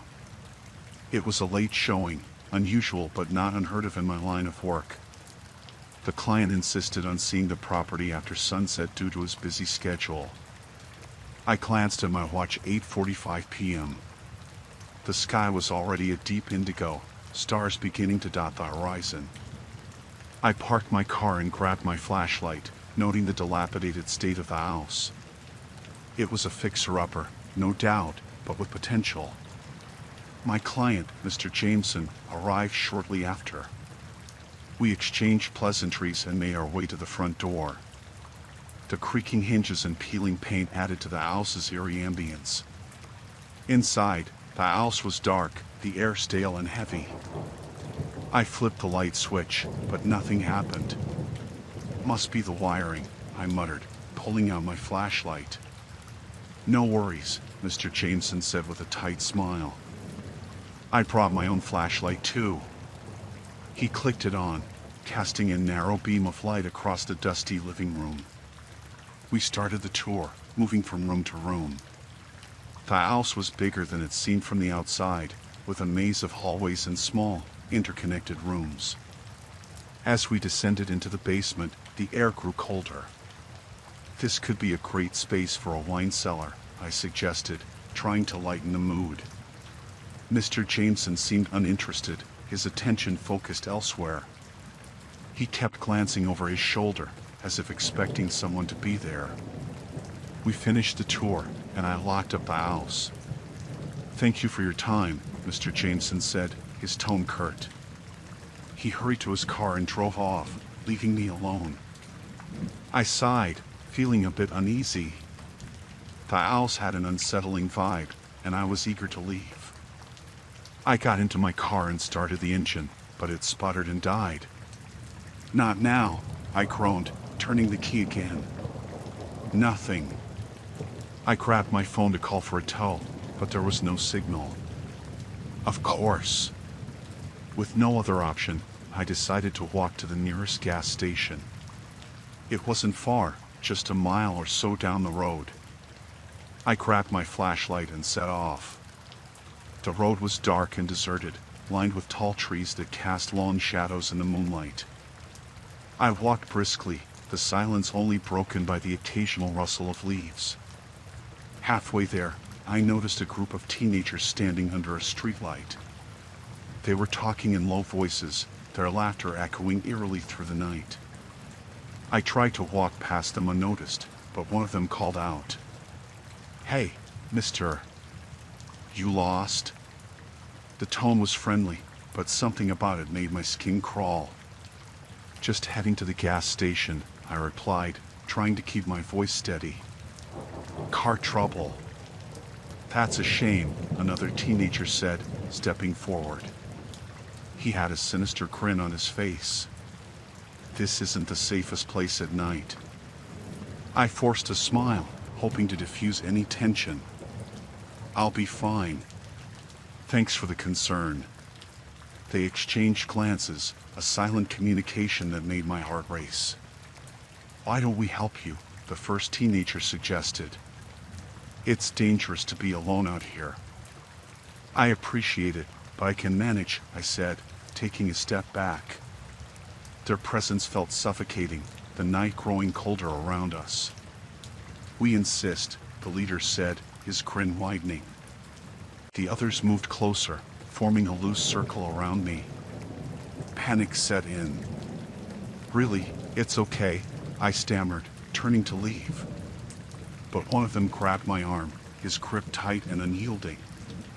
"You're not going anywhere," he hissed, his friendly facade dropping. The others laughed, a sound devoid of any humor. I yanked my arm free, backing away. "What do you want?" I demanded, my voice shaking. "Just a bit of fun," the leader said, pulling out a knife. The blade glinted in the moonlight, and my heart pounded in my chest. "Leave me alone," I said, trying to sound braver than I felt. "I'll call the police." "No signal out here," one of them sneered. "You're on your own, old man." Desperation kicked in, and I turned and ran.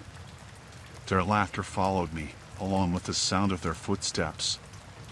The trees blurred past me as I sprinted down the road.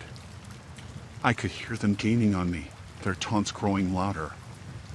I stumbled into a clearing, my flashlight beam wavering. Ahead, I saw an old, abandoned barn.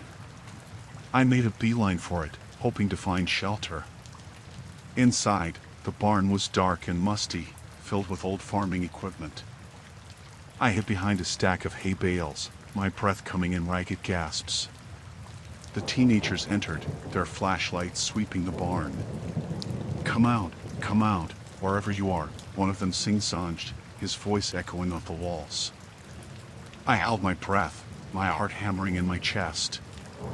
They were getting closer, their footsteps echoing ominously. Just when I thought they would find me, a siren wailed in the distance. The teenagers froze, then cursed under their breath. "Let's get out of here," the leader said. They retreated, their flashlights disappearing into the night. I stayed hidden for a while, waiting until I was sure they were gone. When I finally emerged, the night was silent again. I made my way back to the road, my mind racing. I would never forget their faces and the terror I felt that night.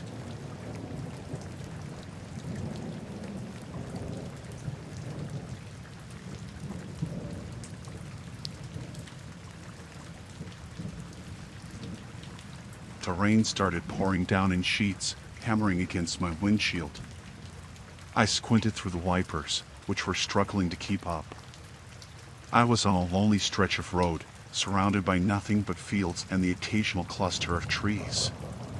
It was getting dark, and I needed to find shelter fast. Suddenly, my car skidded on a slick patch of road. I lost control, and the car veered off the road into a ditch. I hit the brakes, but it was too late. The car came to a jarring stop, and I sat there for a moment, stunned and shaken. The engine sputtered and died. I tried starting the car again, but it was no use. The storm was raging, and I knew I couldn't stay in the car all night. I grabbed my coat and flashlight from the back seat and stepped out into the downpour. My phone had no signal, so calling for help wasn't an option. I looked around and saw a faint light in the distance. It looked like a house. I decided to make my way there, hoping to find help or at least some shelter from the storm. The mud sucked at my shoes as I trudged through the field, but I kept moving, driven by the need to get out of the rain. As I got closer, I saw that it was an old farmhouse. It looked abandoned, but the light I had seen was coming from inside. I reached the front porch and knocked on the door, but there was no answer. I tried the handle, and the door creaked open.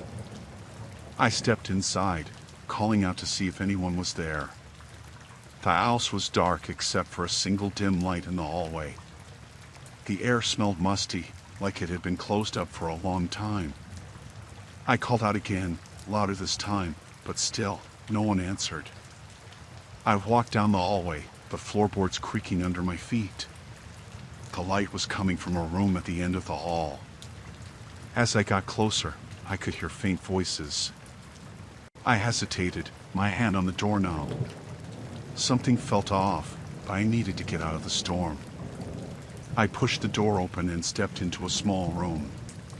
There was a fireplace with a weak fire burning in it, casting flickering shadows on the walls.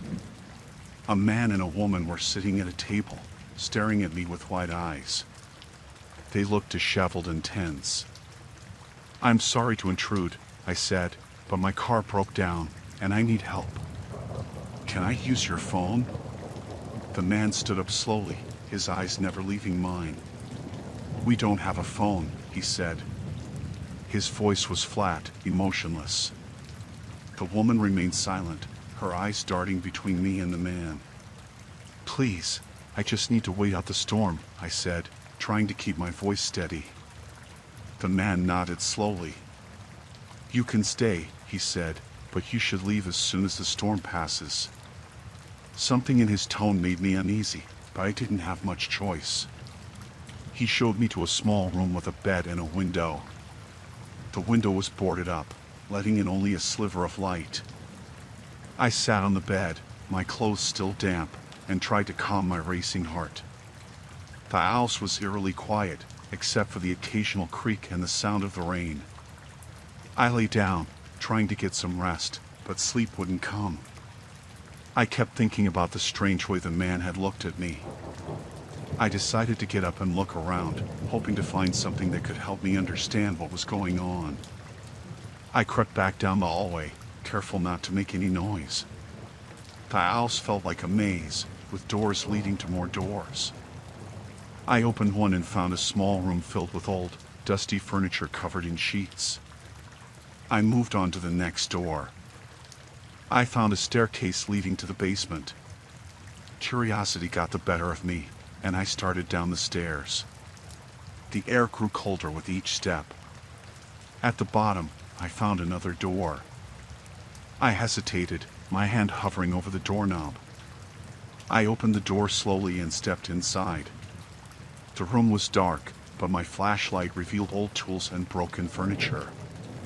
In the corner, I saw a figure huddled on the floor. I moved closer and realized it was a young girl, her hands tied and her mouth gagged.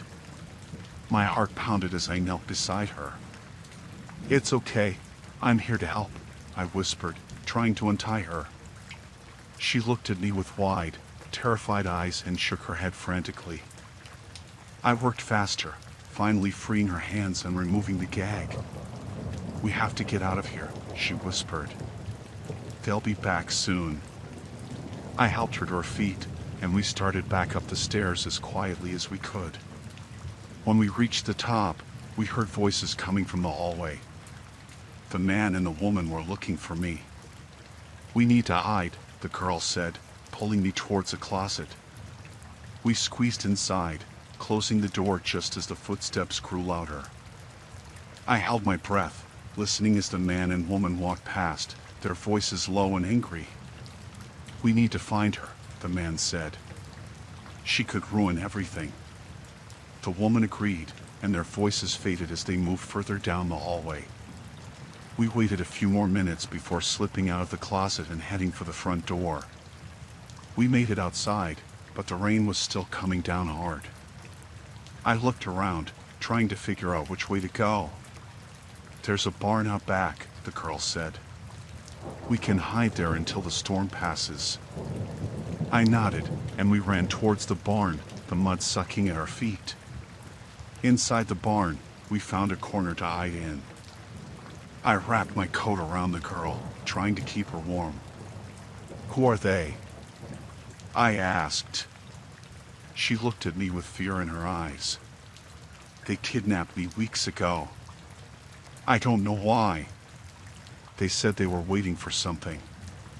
We sat in silence, listening to the storm and hoping the couple wouldn't find us. Hours passed, and the rain finally started to let up. I knew we couldn't stay hidden forever. We needed to find a way to escape and get help. "I think we should make a run for it," I said. The girl nodded, her face pale but determined. We crept out of the barn and headed towards the road. I kept looking over my shoulder, expecting to see the man and woman coming after us. We reached the road and started walking, hoping to find someone who could help us. After what felt like hours, we saw headlights in the distance. I waved my arms, and the car slowed down. The driver rolled down the window, looking at us with concern. "Are you okay?" he asked. "We need help," I said. "There are people back there who are dangerous. They've been holding this girl captive." The driver nodded and told us to get in. He drove us to the nearest town, where we called the police. The police went to the farmhouse and arrested the man and woman.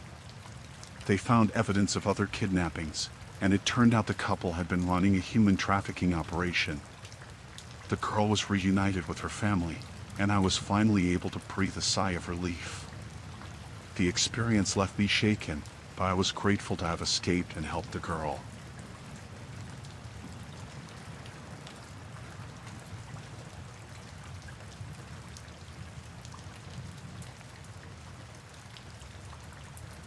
I took the job as a security guard at the warehouse to help pay the bills.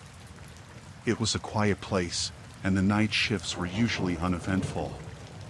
The warehouse was huge, filled with crates and pallets stacked high, with narrow aisles in between. I spent my shifts walking the perimeter, checking the doors, and making sure everything was secure. One night, as I was making my rounds, I heard a noise coming from the back of the warehouse. It was a faint clinking sound, like metal against metal. I stopped and listened, my heart starting to pound. The noise continued, and I knew something was wrong.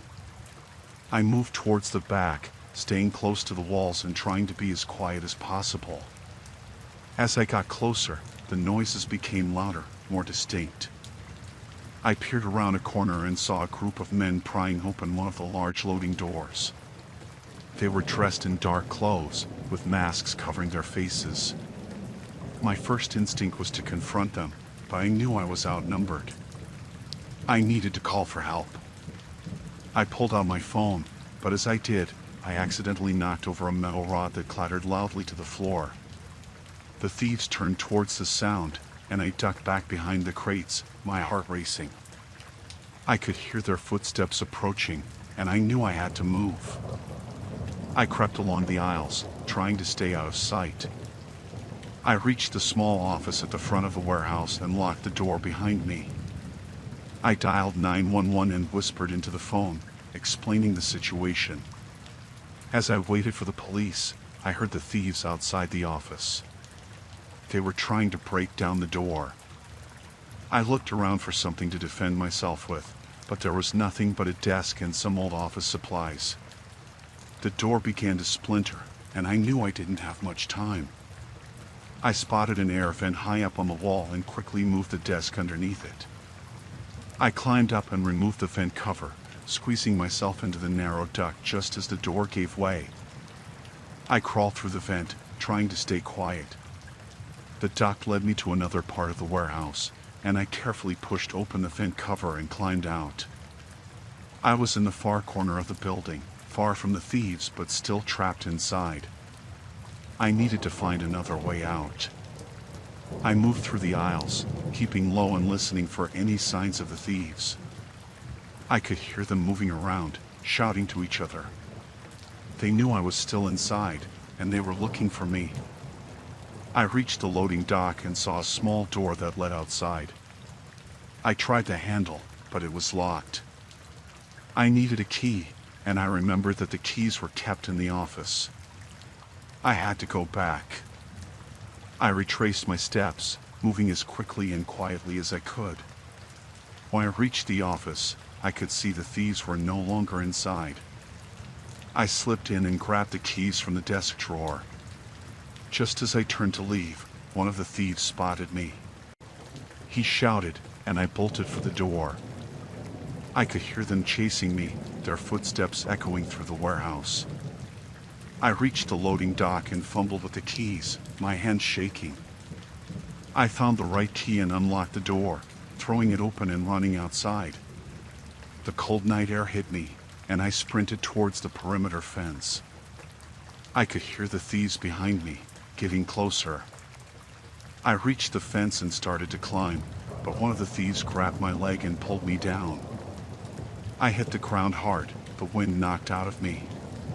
They surrounded me, and I knew I was in serious trouble. But then I heard sirens in the distance, getting closer. The thieves heard them too, and they hesitated. I took advantage of the moment and scrambled to my feet, running towards the front gate. The police arrived just as I reached the gate, and the thieves scattered, disappearing into the night. The officers took me to safety, and I explained everything that had happened. The police searched the warehouse and found evidence of the attempted robbery, but the thieves were long gone.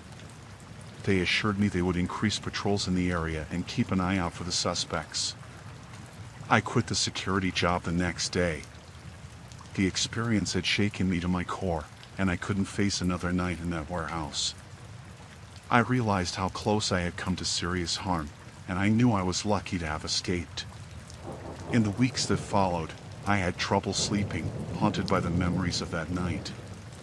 But with time, the fear began to fade.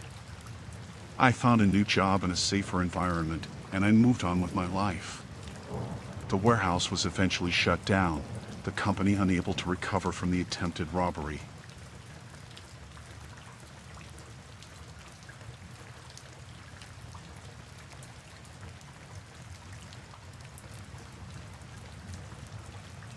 I was driving home late one night, passing through a remote stretch of highway that seemed to go on forever. The sky was pitch black, no moon, and the road was empty. I was used to this drive, but it always made me a bit uneasy. I turned up the radio to keep myself company, the only sound besides the hum of my engine. About an hour into my drive, I noticed headlights in my rearview mirror. I didn't think much of it at first. It was just another car on the road. But after a while, I realized the car was still behind me, maintaining the same distance. I told myself it was just a coincidence. Maybe they were headed the same way. After another 10 minutes, I started to get this weird feeling. The car wasn't passing me, and there weren't any other cars around. I decided to test it. I sped up a bit. The car sped up too. I slowed down, and they slowed down. My heart began to race. This wasn't normal. I tried to shake them off. I took an unexpected turn down a side road. The car followed. I turned again, trying to lose them in a maze of back roads. But no matter what I did, they stuck to me like glue. I could see the outline of the car now, dark and menacing, its headlights glaring like eyes. Panic started to set in. I didn't know what they wanted, but I knew it wasn't good. I grabbed my phone and tried to call for help, but there was no signal. I cursed under my breath. I was truly alone out here, no way to call for help. I kept driving, my mind racing. I had to think of something. I remembered a small rest stop a few miles ahead. It wasn't much, just a bathroom and some vending machines, but it was lit and had cameras. Maybe if I got there, they'd back off. I sped towards the rest stop, praying they wouldn't do anything crazy before I got there. As I approached, I could see the lights in the distance. Relief washed over me, but it was short-lived. The car behind me suddenly sped up, swerving aggressively. They were trying to run me off the road. I gripped the wheel, trying to keep control. The car rammed into my bumper, and I nearly lost it. My car swerved, but I managed to stay on the road. I could see the rest stop now, just a little further. I pushed my car to its limit, the engine roaring as I raced towards the lights. I pulled into the rest stop, my tires screeching. The car followed, but they stopped at the entrance, just watching. I jumped out of my car and ran towards the building, hoping anyone, would be there. But it was empty. Just me and the cameras. I glanced back. The car was still there, idling. I didn't know what to do. I was terrified they'd come after me, but they just stayed in their car, headlights blinding me. I decided to stay in the lit area, hoping the cameras would deter them. Minutes felt like hours. I kept looking around, expecting them to make a move. But they didn't. Eventually, another car pulled into the rest stop. A family, by the looks of it. The car at the entrance revved its engine and sped off into the night. I collapsed against the wall, shaking with relief. The family looked at me, concerned. I told them what happened, and they offered to drive with me until I got to a safer area. I gratefully accepted. I followed them back onto the highway, glancing in my rearview mirror the whole time. But the car didn't come back. When I finally got home, I couldn't stop shaking. I locked all my doors and windows, double-checking everything.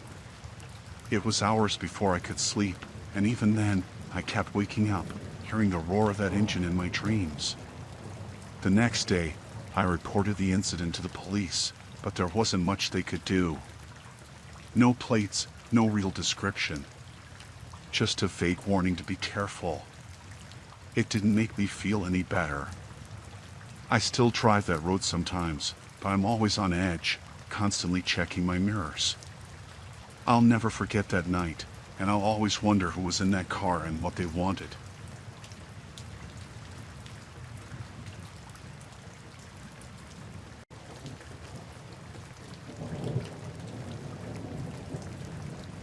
I was volunteering at a disaster relief site after a massive flood had hit our town. People lost their homes, and some lost everything.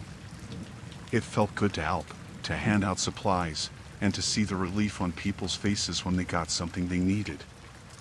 I was working long hours, but it was worth it. One evening, I was organizing donations in the back of the warehouse. It was getting late, and most of the other volunteers had gone home. I was about to leave when I heard voices coming from the office. I didn't mean to eavesdrop, but something in their tone made me stop and listen. "We can't keep hiding this," one voice said. It was tense, almost frantic. "Relax," another voice replied. "No one will find out. We have everything under control." I recognized the second voice. It was the head of the relief organization, Mr. Dawson. He was well respected in the community, known for his charity work. Hearing him sound so cold sent a shiver down my spine. I waited until the voices stopped and the office door opened. I quickly hid behind a stack of boxes and watched as Mr. Dawson and another man I didn't recognize walked out. They were carrying a small, heavy-looking box. Once they left, I crept into the office. My heart was pounding, but curiosity got the better of me. Inside, I found documents spread out on the desk. I saw spreadsheets, invoices, and bank statements. Something caught my eye, a list of donations that didn't match the supplies we had been giving out. It looked like a significant amount of money and goods were missing. I took a few photos with my phone, my hands shaking. As I was about to leave, I heard footsteps. I barely had time to eye behind the door when it opened, and Mr. Dawson walked back in. He was talking on his phone. "Yes, we moved the funds. No one suspects a thing," he said. "We'll make another transfer tomorrow." I held my breath, praying he wouldn't see me. After what felt like an eternity, he left again. I slipped out of the office and ran to my car. My mind was racing. I didn't know what to do. I couldn't just ignore what I had found, but I was scared of what might happen if they found out I knew. The next day, I decided to confront one of the other volunteers I trusted, Sarah. She had been there as long as I had and seemed like someone who would know what to do. I showed her the photos, and her face went pale. "This is bad," she whispered. "We need to go to the police." We agreed to meet at the police station after our shifts. That day at the relief site felt like it dragged on forever. I kept looking over my shoulder, expecting someone to figure out what I had done. Mr. Dawson was there, acting normal, but I couldn't shake the feeling that he knew something was up. Finally, my shift ended, and I met Sarah outside. We drove to the police station together. We told the officer on duty everything, showed him the photos, and handed over the documents. He took it seriously and assured us they would investigate. I thought that would be the end of it, but things took a darker turn. The next day, I noticed a black car following me. At first, I thought I was being paranoid, but then I saw the same car outside my house that night. I called Sarah to warn her, but she didn't answer. Panic started to set in. I decided to stay with a friend for a few days. I couldn't shake the feeling that I was being watched. My phone rang, and I saw it was an unknown number. Against my better judgment, I answered it. "You're in over your head," a voice said. It was Mr. Dawson. "Stay out of this, or you'll regret it." I hung up, my hands trembling. I called the police again and told them about the threat. They promised to send someone to check on me, but I didn't feel safe. The following day, I heard that Sarah had gone missing. Her family was frantic, and the police were involved. I knew it was connected to what we had found.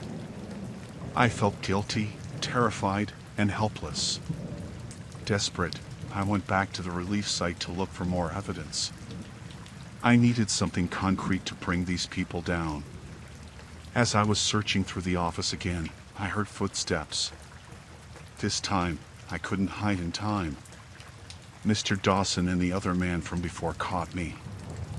They grabbed me, and I tried to fight, but they were too strong.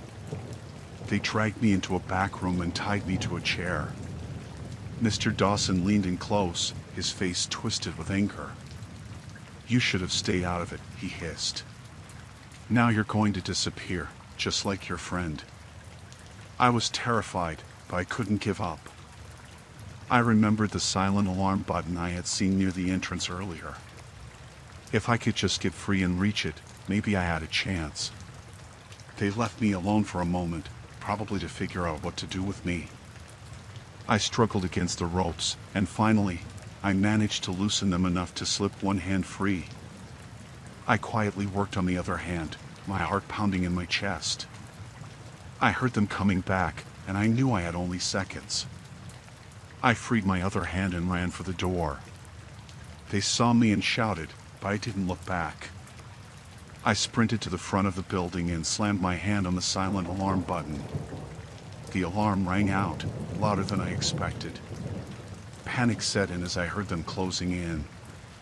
I grabbed a heavy wrench from a nearby table and swung it at the first man who reached me. He went down, and I kept running. Sirens wailed in the distance, and I felt a glimmer of hope. The police arrived just as Mr. Dawson lunged at me. They pulled him off and handcuffed him, along with his accomplice.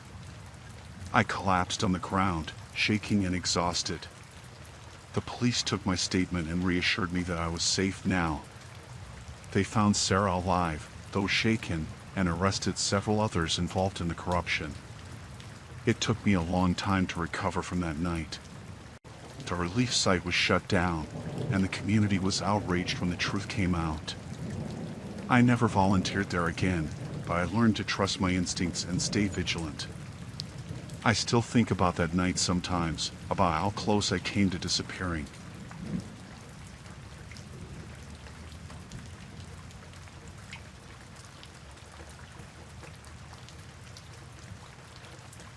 I had always loved the 4th of July parade in our small town. It was the one time of year when everyone came together to celebrate, and there was something comforting about the familiar faces and cheerful atmosphere. This year was no different, and I was looking forward to the fireworks and festivities. The parade started in the early evening, with floats and marching bands making their way down Main Street. I had found a good spot near the front of the crowd, where I could see everything. Kids ran around with sparklers, and the smell of barbecue filled the air. It was perfect. As I watched the parade, I noticed a man standing a few feet away from me. At first, I didn't think much of it. He was just another person enjoying the parade. But something about him seemed off. He was staring at me, not in a friendly way, but with a cold, intense look. It made me uncomfortable, so I moved further into the crowd, trying to lose him. For a while, I managed to enjoy the parade without thinking about the man. But every now and then, I would catch a glimpse of him out of the corner of my eye. He was still watching me, and it sent a shiver down my spine. I told myself I was being paranoid. It was a crowded event, after all. But I couldn't shake the feeling that he was following me. After the parade ended, the crowd began to disperse. I decided to head to the food stalls set up in the park. I figured it would be safer to be around people. As I walked, I kept glancing over my shoulder. Sure enough, the man was still there, keeping his distance but never letting me out of his sight. I tried to blend in with the crowd, moving from one stall to another, but he was always a few steps behind. My heart raced, and my mind scrambled for a plan. I didn't want to cause a scene, but I knew I needed to get away from him. I spotted an alleyway between two buildings that led to a parking lot behind the park. It was a risk, but I hoped I could lose him there. I slipped into the alley, quickening my pace. The sound of my footsteps echoed off the walls, and I prayed he wouldn't follow me. Halfway through the alley, I glanced back and saw him enter. Panic surged through me. I started to run, but the alley was narrow, and I could hear his footsteps getting closer. My breath came in short gasps, and I could feel my heart pounding in my chest. The alley opened up into the parking lot, but it was empty. I scanned the area for help, but there was no one around. I had to think fast. I ducked behind a dumpster, hoping he would pass by without seeing me. I crouched there, trying to control my breathing, listening for his footsteps. They slowed as he reached the end of the alley. I held my breath, my body tense with fear. He stopped, and I could hear him breathing heavily. He was close, too close. I shut my eyes tight, wishing I could disappear. Then, I heard him speak. "I know you're here," he said, his voice low and menacing. "You can't hide from me." My blood ran cold. He was right there, just a few feet away. I had no idea what he wanted, but I knew I couldn't let him find me. I waited, hoping he would move on, but he didn't. The silence stretched on, and I felt like I was going to burst from the tension. Suddenly, I heard a loud bang, followed by the sound of running footsteps. My heart leaped into my throat. It took me a moment to realize that the noise had come from the street the fireworks show was starting. The sound must have startled him, because I heard him mutter something under his breath and walk away.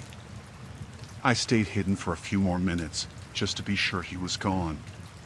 When I finally dared to peek out, the alley was empty. I ran to my car as fast as I could, my hands shaking as I fumbled with the keys. I locked the doors and sat there for a moment, trying to calm down. The fireworks continued to explode in the sky, but I couldn't enjoy them. I drove home, checking my mirrors constantly to make sure I wasn't being followed. When I finally got inside, I locked all the doors and windows and called a friend to come over. I didn't want to be alone. That night, I couldn't sleep. Every noise made me jump, and I kept thinking about the man's face, the way he had looked at me. I didn't know why he had followed me, and I didn't want to find out. The next day, I reported the incident to the police, but without much to go on, there wasn't much they could do. They promised to keep an eye out, but I knew it was unlikely they would find him. I haven't been to the 4th of July parade since then.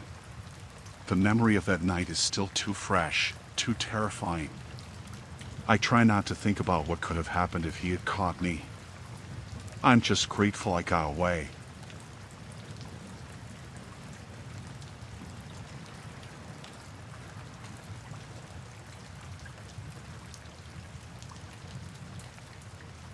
I decided to go camping alone in the dense forests of Tennessee, seeking some solitude away from the hustle and bustle of city life. It was supposed to be a peaceful getaway, a chance to reconnect with nature and clear my mind. I found a secluded spot near a small creek, surrounded by towering trees and the sounds of wildlife. The first day passed without incident. I set up my tent, arranged my gear, and built a small campfire to cook dinner. The evening was serene, with the crackling fire and the stars twinkling overhead. I felt a sense of calm wash over me as I sat by the fire, enjoying the solitude. But as the night crept in, things started to feel off. I noticed subtle changes around my campsite. Small items moved, my gear seemed slightly rearranged. At first, I dismissed it as my imagination, or perhaps the wind playing tricks. But then I found something that sent a chill down my spine, a piece of paper with a crude drawing of a skull and crossbones, left near my tent. I scanned the area, suddenly hyper-aware of my surroundings. The forest was eerily quiet, with only the faint rustling of leaves in the breeze. Fear began to gnaw at me as I realized someone had been in my campsite while I was away. I decided to stay awake that night, my senses on high alert. Every snap of a twig or distant rustle made my heart race. I kept my flashlight close, casting nervous glances into the darkness beyond the edge of my campsite. I knew I had to be prepared in case whoever was out there decided to come back. The hours dragged on, and fatigue started to creep in despite my efforts to stay vigilant.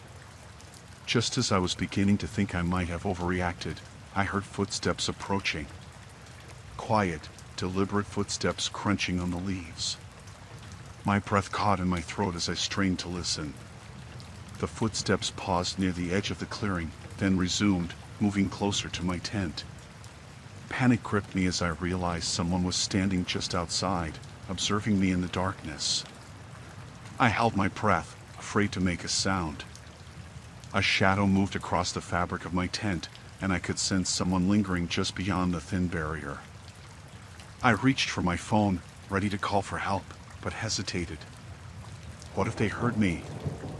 Suddenly, a voice broke the silence, low and menacing. "I know you're in there," it whispered, sending a shiver down my spine. "You shouldn't be here." I remained frozen, unsure of what to do. The voice was unfamiliar, filled with hostility and malice. I strained to see through the fabric of the tent, but the darkness outside was impenetrable. The person outside seemed to grow impatient. "Come out," they demanded, their voice growing louder. I said, "Come out." I knew I couldn't stay hidden forever. With trembling hands, I unzipped the tent and peered outside. Standing before me was a figure cloaked in darkness, their features obscured. They held something in their hand, a knife, glinting faintly in the moonlight. Fear gripped me like a vice as I realized the danger I was in. I scrambled to my feet, my mind racing with adrenaline-fueled thoughts of escape. Without a second thought, I bolted into the forest, branches scraping against my arms and legs as I ran blindly through the underbrush. Behind me, I heard the person giving chase. Their footsteps pounded on the forest floor, closing the distance between us. I pushed myself harder, desperate to put more distance between myself and my pursuer. Fear and exhaustion threatened to overwhelm me, but I knew I had to keep going. I stumbled over roots and rocks, my breath coming in ragged gasps. Panic surged through me as I realized I was completely at the mercy of the forest. The sounds of pursuit echoed behind me, growing closer with each passing moment. I spotted a narrow trail ahead and veered onto it, hoping it would lead me to safety. My legs burned with exertion, and my lungs ached from the effort of running. I glanced over my shoulder, catching a glimpse of the figure still following me. They were relentless, their determination palpable even from a distance. I pushed myself harder, driven by sheer terror and the instinct to survive. Branches whipped at my face, leaving stinging welts in their wake. I could feel the person gaining on me, their presence a looming threat in the darkness. Just as I felt myself reaching the limits of my endurance, I burst into a small clearing. Ahead of me, I saw the faint glow of lights, a road. Relief flooded through me as I realized I had stumbled upon a hiking trail. Without hesitation, I sprinted toward it, my legs propelling me forward with renewed energy. I burst out onto the road, panting and covered in sweat and dirt. A car approached from the distance, its headlights cutting through the night. I waved frantically, hoping they would see me and stop. The driver slammed on the brakes, skidding to a halt just a few feet away. I stumbled toward the car, babbling incoherently about someone chasing me in the woods. The driver, a middle-aged man with a concerned expression, helped me into the passenger seat and quickly drove away from the forest. He called the police as he drove, relaying my frantic account of what had happened. I struggled to catch my breath, my hands trembling uncontrollably. The man assured me everything would be okay, but I couldn't shake the fear that the person from the forest would find me again. The police met us at a nearby ranger station. They took my statement, and I described the person who had chased me as best as I could. They assured me they would search the area thoroughly, but I knew the chances of finding the individual in the vast wilderness were slim. They drove me to a nearby town where I could rest and recover from the ordeal. I stayed in a motel that night, my mind racing with what-ifs and terrifying scenarios. I couldn't shake the feeling of being watched, even in the relative safety of the motel room. The next day, the police informed me they hadn't found any trace of the person who had chased me. They promised to continue their search, but I knew deep down it was unlikely they would catch them. The forest was vast and unforgiving, a perfect hiding place for someone intent on staying hidden. I returned home, haunted by the events of that night. The tranquility of nature had been shattered by a terrifying encounter that left me shaken to the core. I couldn't bring myself to go camping alone again, the fear of the unknown too overwhelming to ignore. I shared my story online, hoping to warn others of the dangers that could lurk in even the most peaceful of settings. I urged everyone to be vigilant and cautious when venturing into the wilderness alone, emphasizing the importance of safety and preparedness. Months passed, but the memory of that night remained vivid in my mind. I couldn't forget the feeling of being hunted, the terror of knowing someone wanted to harm me. It changed me in ways I couldn't fully comprehend. I sought therapy to help me cope with the trauma, to make sense of what had happened and find a way to move forward. Slowly, with time and support, I began to heal. But the scars of that night would always be a part of me.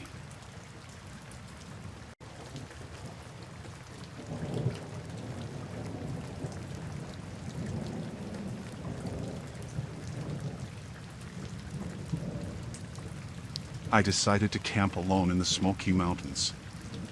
I wanted some time away from everything, a break from the noise and the stress. I picked a spot deep in the forest, far from any trails or other campers. It was perfect, just me and nature. The first night was peaceful. I set up my tent, built a small fire, and cooked dinner. The sounds of the forest were comforting, and I fell asleep easily. The next morning, I woke up early, ready to explore. I hiked all day, taking in the beauty of the mountains, the fresh air, and the solitude. When I returned to my campsite, something felt off. My tent was unzipped, and my supplies were scattered. At first, I thought it might have been an animal, but then I noticed footprints. Human footprints. My heart started to race. I checked my belongings and found that some food and a flashlight were missing. I tried to convince myself it was nothing, maybe just a lost hiker who needed some supplies. But the uneasy feeling wouldn't go away. I decided to stay alert and keep my campfire going all night. As darkness fell, the forest seemed different. Every rustle and snap of a twig made me jump. Around midnight, I heard it. Footsteps. Slow, deliberate footsteps coming closer. I cracked my flashlight and shone it towards the sound. Nothing. The footsteps stopped. I sat there, gripping the flashlight, my heart pounding in my chest. Minutes passed, then hours, but the footsteps didn't return. The next day, I decided to pack up and leave. As I gathered my things, I felt eyes on me. I looked around, but saw no one. I tried to shake it off, telling myself I was just being paranoid. I started hiking back towards my car, keeping a fast pace. After a few hours, I realized I was lost. I had been so distracted by the feeling of being watched that I must have taken a wrong turn. Panic set in. I tried to retrace my steps, but nothing looked familiar. As the sun began to set, I knew I had to set up camp again. I found a small clearing and quickly pitched my tent. I made a small fire and sat close to it, trying to stay calm. As night fell, the feeling of being watched returned, stronger than before. I kept my flashlight and a small knife close by, ready for anything. Around midnight, the footsteps returned. This time, they were closer, circling my campsite. I shone my flashlight into the darkness, catching a glimpse of movement. Someone was out there, watching me. I shouted, telling them to leave me alone, but there was no response. The footsteps continued, slow and deliberate. I knew I had to do something. I grabbed my knife and flashlight and stepped out of my tent. The firelight cast eerie shadows, making it hard to see. I scanned the darkness, my heart racing. Suddenly, a figure appeared at the edge of the clearing. A man, dressed in dirty clothes, with a wild look in his eyes. He stared at me, not moving. I shouted again, telling him to leave, but he just stood there, watching. I backed towards my tent, keeping the flashlight on him. He took a step forward, then another. I knew I had to act. I grabbed a burning stick from the fire and waved it at him. He stopped, his eyes widening. For a moment, we stood there, locked in a standoff. Then he turned and ran into the darkness. I stood there, shaking, not sure what to do. I knew I couldn't stay there. I packed up my things as quickly as I could and started hiking, not caring which direction, just needing to get away. I walked through the night, not stopping until the first light of dawn. Exhausted, I finally found a trail and followed it. Hours later, I stumbled upon a ranger station. I told them everything. They took my report and promised to investigate. I left the mountains that day, vowing never to camp alone again. The feeling of being watched still haunts me. I don't know who that man was or what he wanted, but I'm just grateful I made it out alive.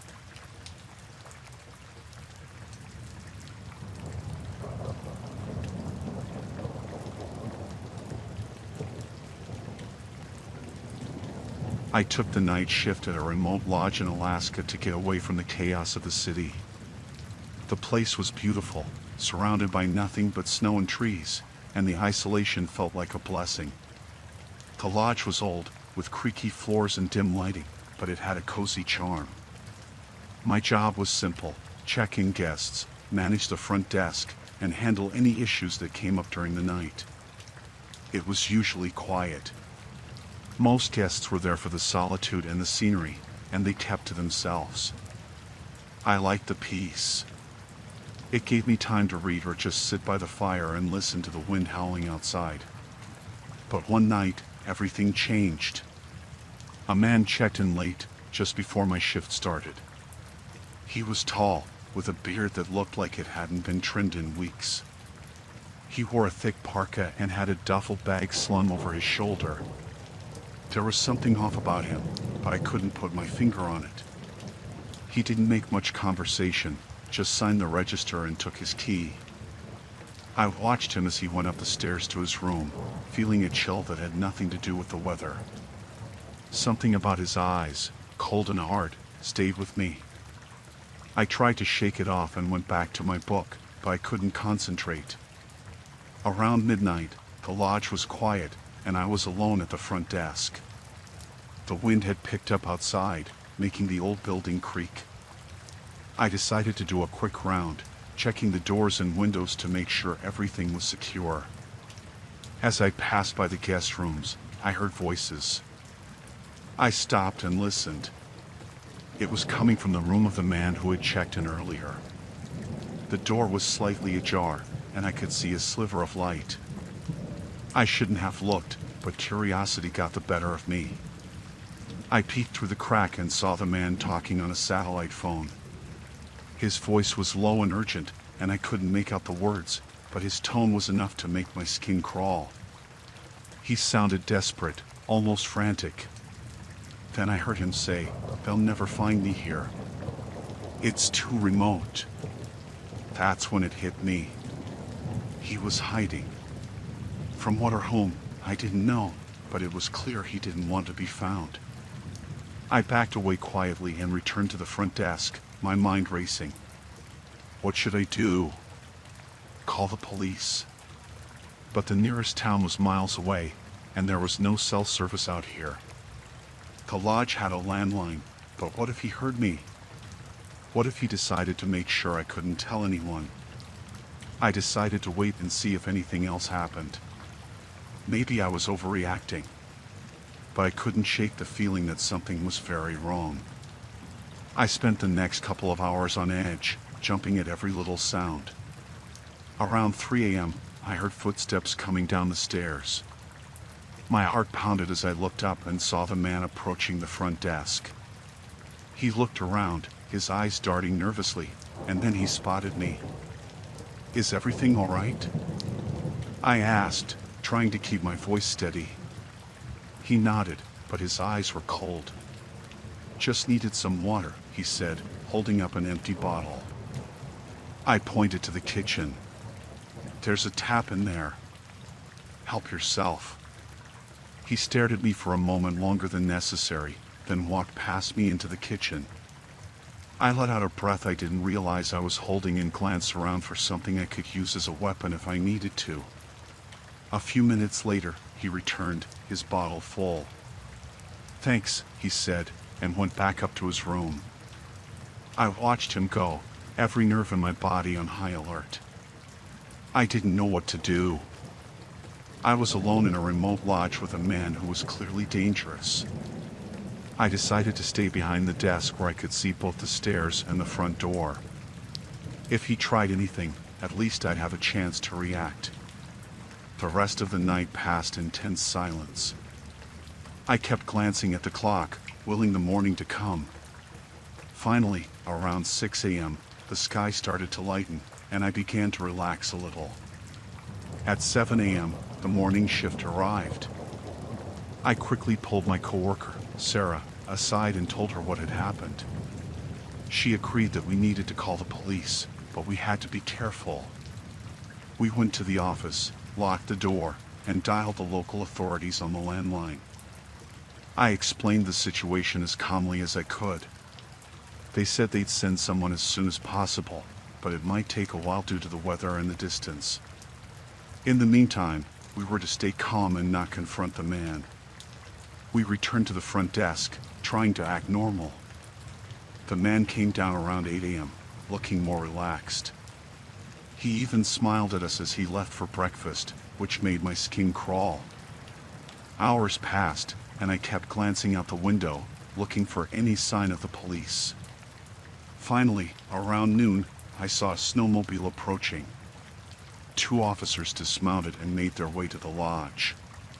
We met them at the door and quickly explained where the man was. They nodded and headed upstairs, one of them signaling for us to stay back. Moments later, we heard a scuffle, then the sound of someone being handcuffed. They brought him down in cuffs, and he glared at me with pure hatred. "You'll regret this," he hissed as they let him out. I felt a surge of relief as the police took him away. Sarah and I looked at each other, both of us shaken but grateful it was over. The police told us later that the man was a wanted criminal, on the run for a series of violent crimes. We'd been lucky. Very lucky. I quit my job at the lodge shortly after that. The peace and quiet I'd once loved now felt tainted. I moved back to the city, where there were people and noise and safety in numbers. But sometimes, late at night, I still hear the wind howling outside and remember the cold, hard look in that man's eyes. And I wonder what would have happened if I hadn't heard his conversation, if I hadn't called the police. I try not to think about it, but it's a part of me now, a reminder of how close I came to real danger.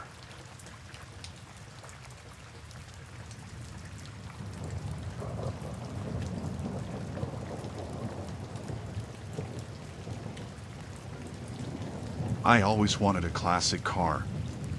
It was a dream of mine for years. So, when I found one for sale in Philadelphia, I jumped at the chance.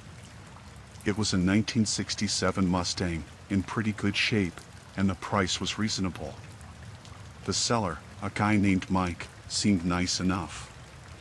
He was eager to sell and told me he needed the money quickly. I didn't ask too many questions. I met Mike at a rundown garage on the outskirts of town.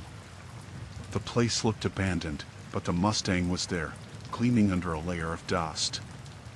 We made the deal, and he handed over the keys.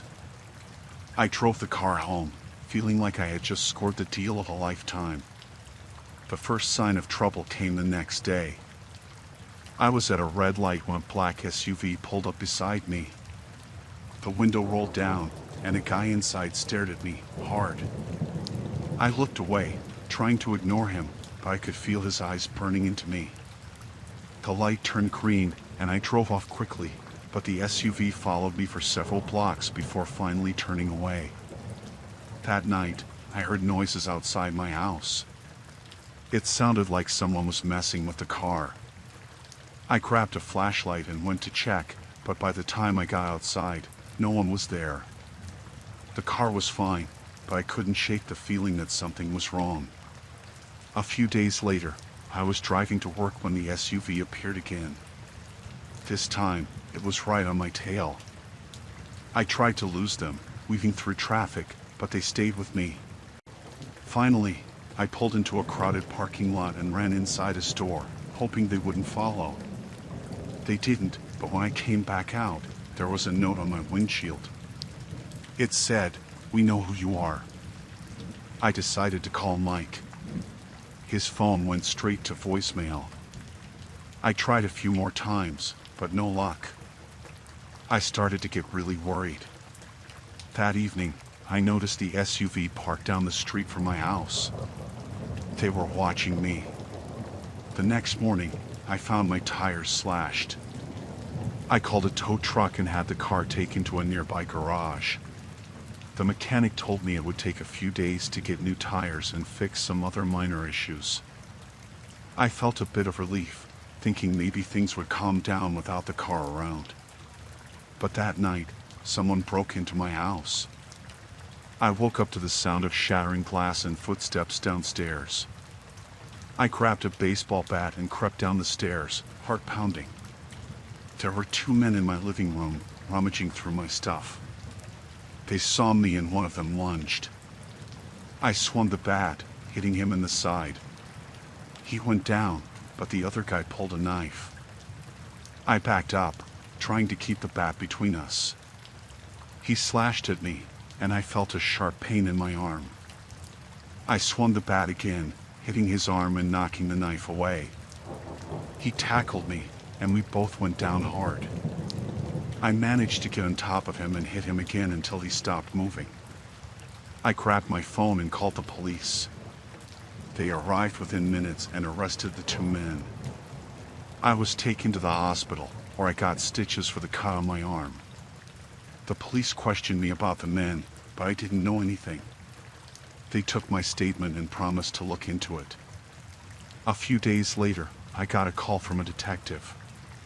He told me that the men who broke into my house were part of a gang, and they were looking for something they thought Mike had left in the car. He wouldn't say what, but it sounded serious. The detective advised me to stay somewhere safe until they could sort things out. I stayed with a friend for a while, hoping the police would catch the rest of the gang. They kept the Mustang as evidence, which was fine by me. I didn't want anything to do with it anymore. Eventually, the police busted the gang, and things started to calm down. They returned the car, but I sold it as soon as I could. I didn't want any more trouble.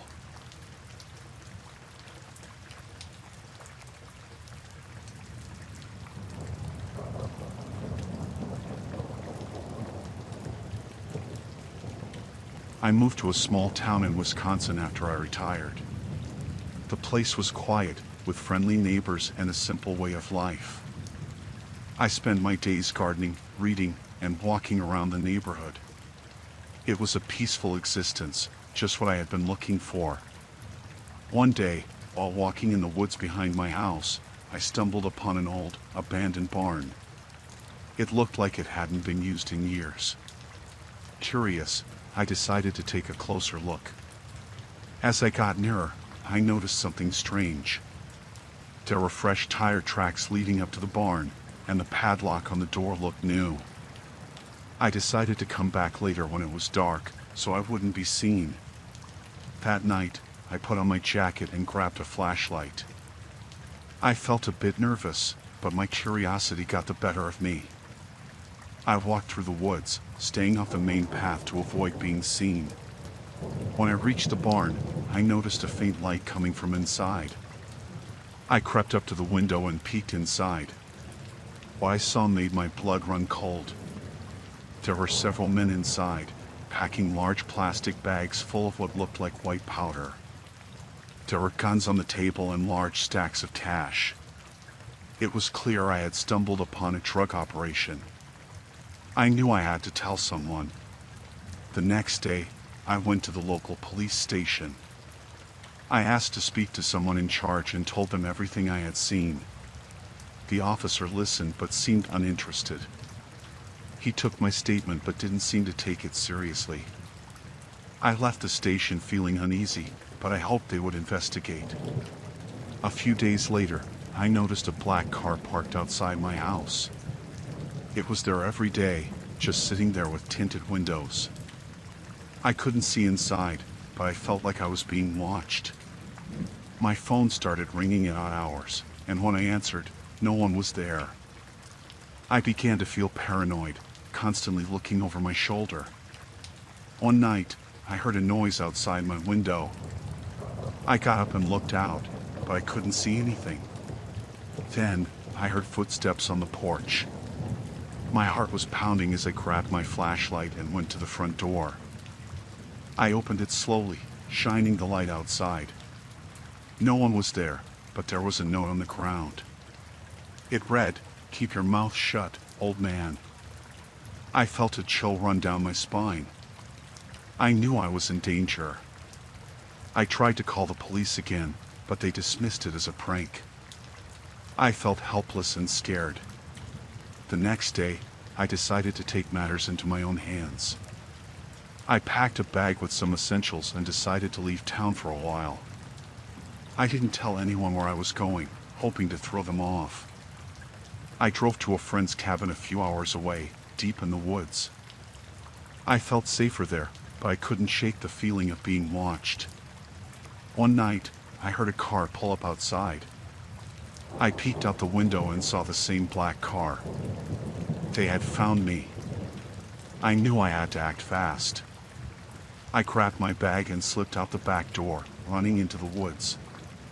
I could hear them shouting, their footsteps close behind me. I ran as fast as I could, my heart pounding in my chest.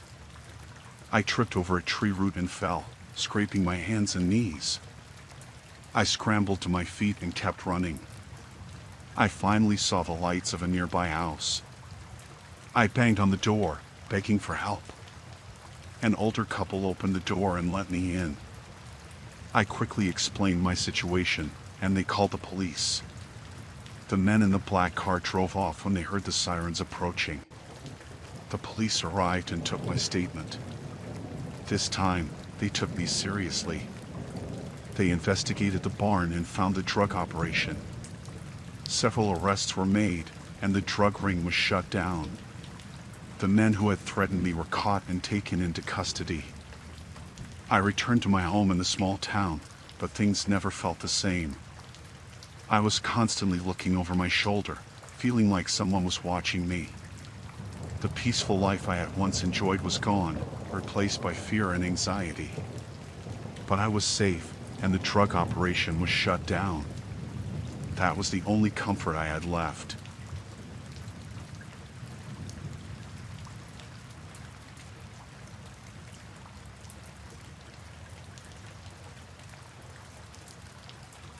Out in the dense wilderness of the Florida Everglades, my friend and I thought we had found the perfect spot for some stealth camping.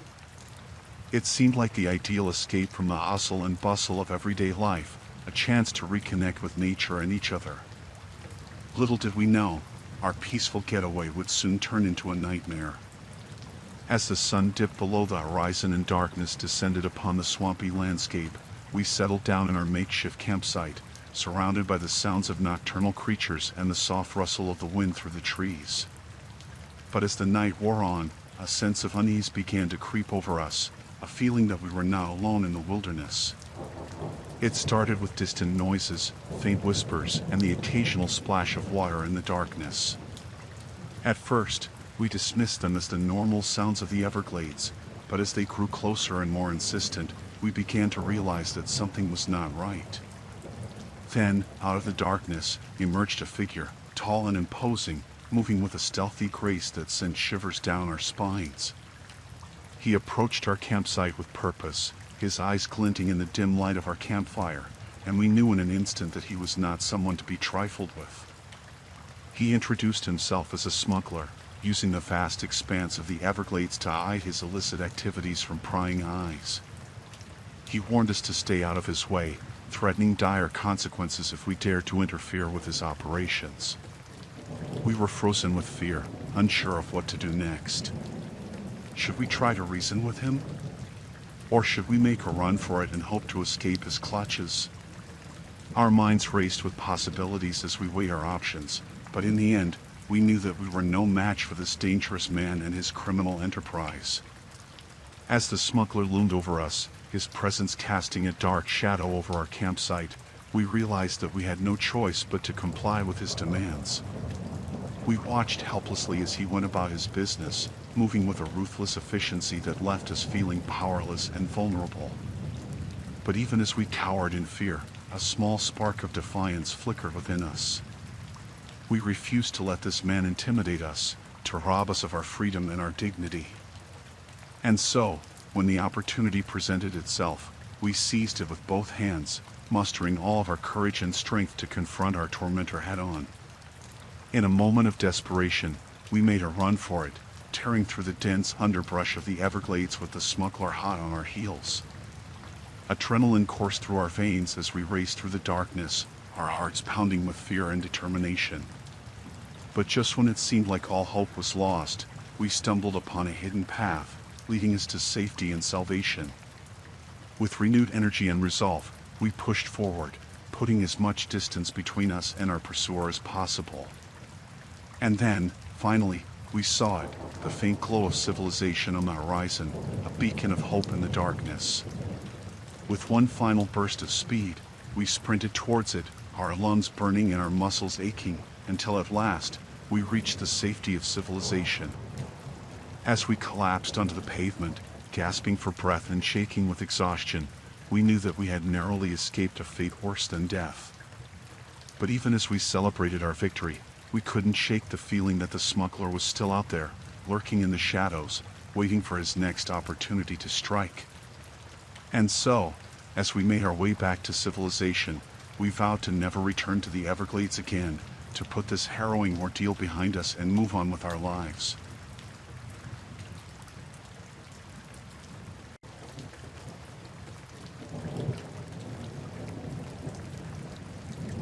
I had signed up for a spiritual retreat in the dense forests of Oregon, hoping to find some peace and clarity.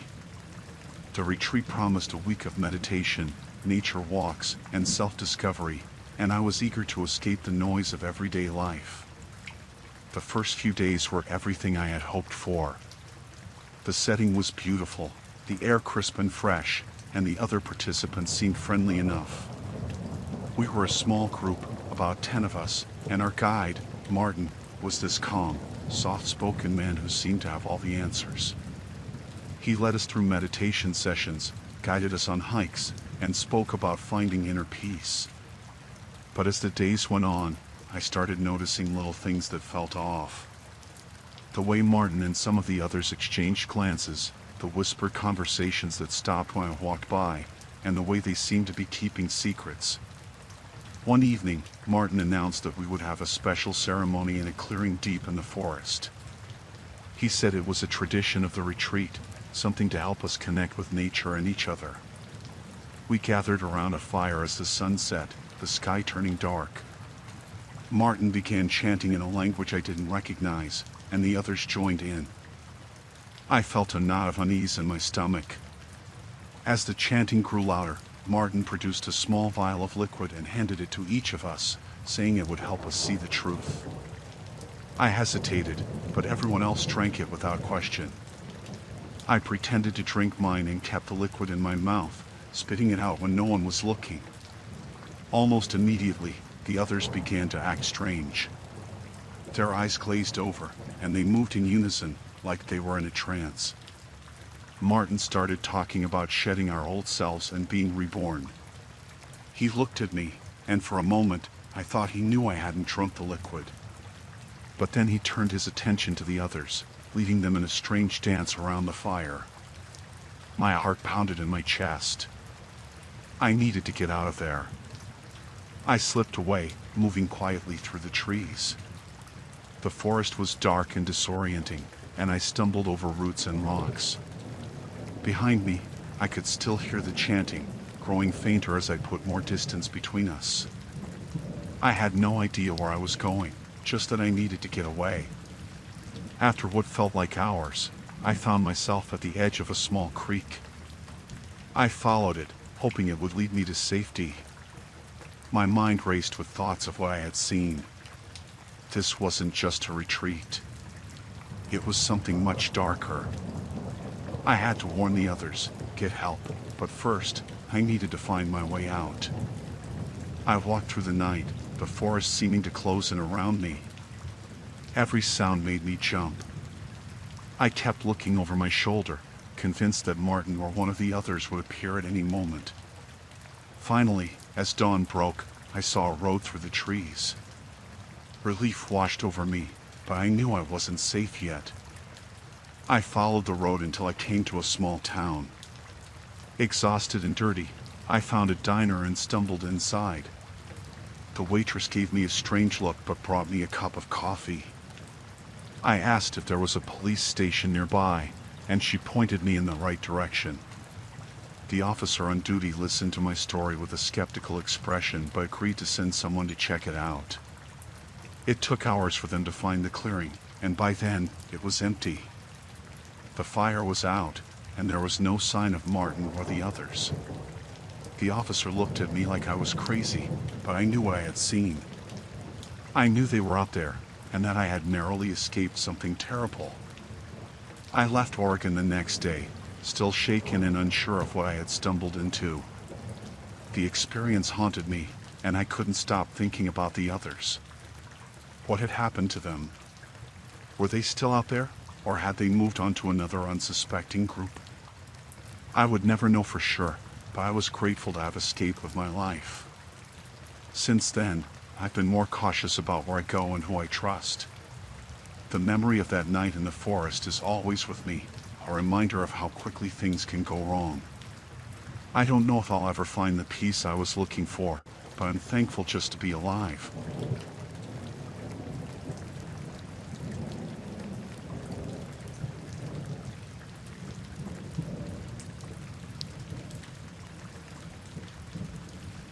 Traveling through South America had always been a dream of mine. I had saved up for years and finally took the plunge. I started in Argentina, making my way through Chile, Peru, and then Colombia. Each country had its own charm, and I felt more alive than I had in years. I arrived in Colombia with high spirits. The people were friendly, the food was amazing, and the scenery was breathtaking. I spent a few days in Bogota before heading to Medellin. It was there that I met a group of locals. They seemed nice, always smiling and inviting me to join them for drinks and meals. We quickly became friends. One evening, they suggested a trip to a secluded part of the jungle. They said it was a hidden gem, a place tourists never see. They promised waterfalls, exotic wildlife, and an authentic experience. I was hesitant but also intrigued. I agreed to go. We set out early the next morning. The group consisted of Juan, the leader, along with Carlos, Maria, and a few others. They seemed excited and kept the mood light with jokes and laughter. We took a jeep deep into the jungle, far from any towns or cities. The road was rough, but the scenery was beautiful. After a few hours, we arrived at a small clearing. One said we would need to hike the rest of the way. We grabbed our backpacks and set off on foot. The trail was narrow and overgrown, but one assured us it was the right way. The deeper we went, the more uneasy I felt. The jungle was dense, and the sounds of wildlife were all around us. We walked for what felt like hours. The sun was starting to set, and I was beginning to worry. I asked one how much farther it was, and he just smiled and said we were close. We finally reached a small campsite with a few makeshift huts. One said this was where we would spend the night. As we settled in, I noticed that Carlos and Maria were whispering to each other, occasionally glancing in my direction. My unease grew, but I tried to shake it off. We sat around a campfire, and one passed around a bottle of local liquor. I took a sip, but my nerves were too frayed to enjoy it. When it got dark, the atmosphere changed. Juan's friendly demeanor vanished. He and the others became quiet, almost tense. I felt trapped. Suddenly, Juan stood up and walked over to me. He looked down with a cold, hard stare. "We need to talk," he said, his voice low and threatening. Before I could react, Carlos and another man grabbed me, forcing me to my feet.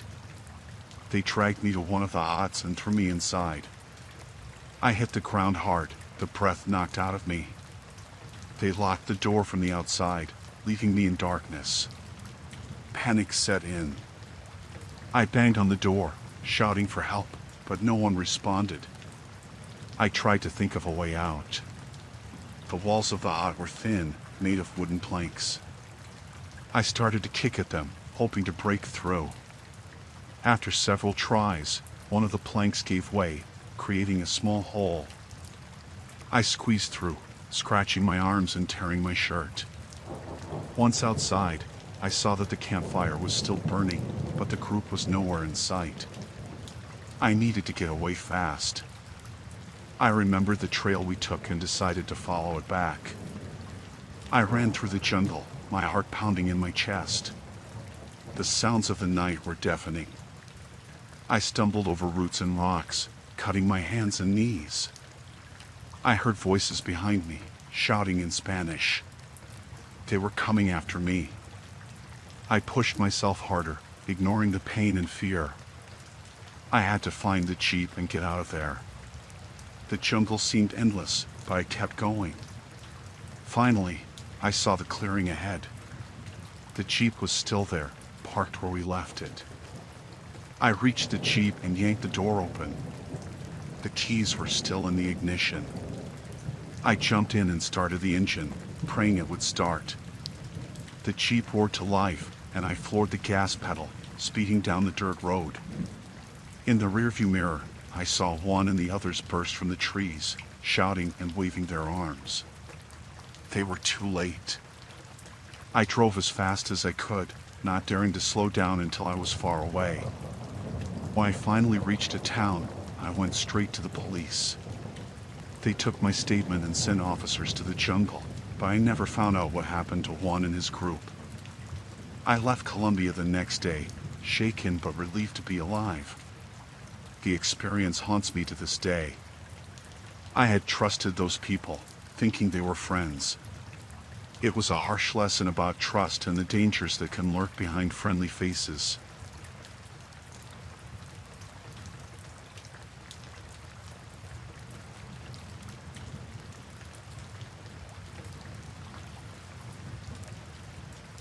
I was driving through the mountains of Colorado when the storm hit. The sky turned dark and rain started pouring down in heavy sheets. I could barely see the road in front of me. I had a GPS, but it kept losing signal. I needed to get to my cabin before nightfall, so I decided to take a shortcut I saw on the map. The shortcut was a narrow, winding road that seemed to go on forever. The rain made it slippery and dangerous, but I pushed on, hoping it would save me time.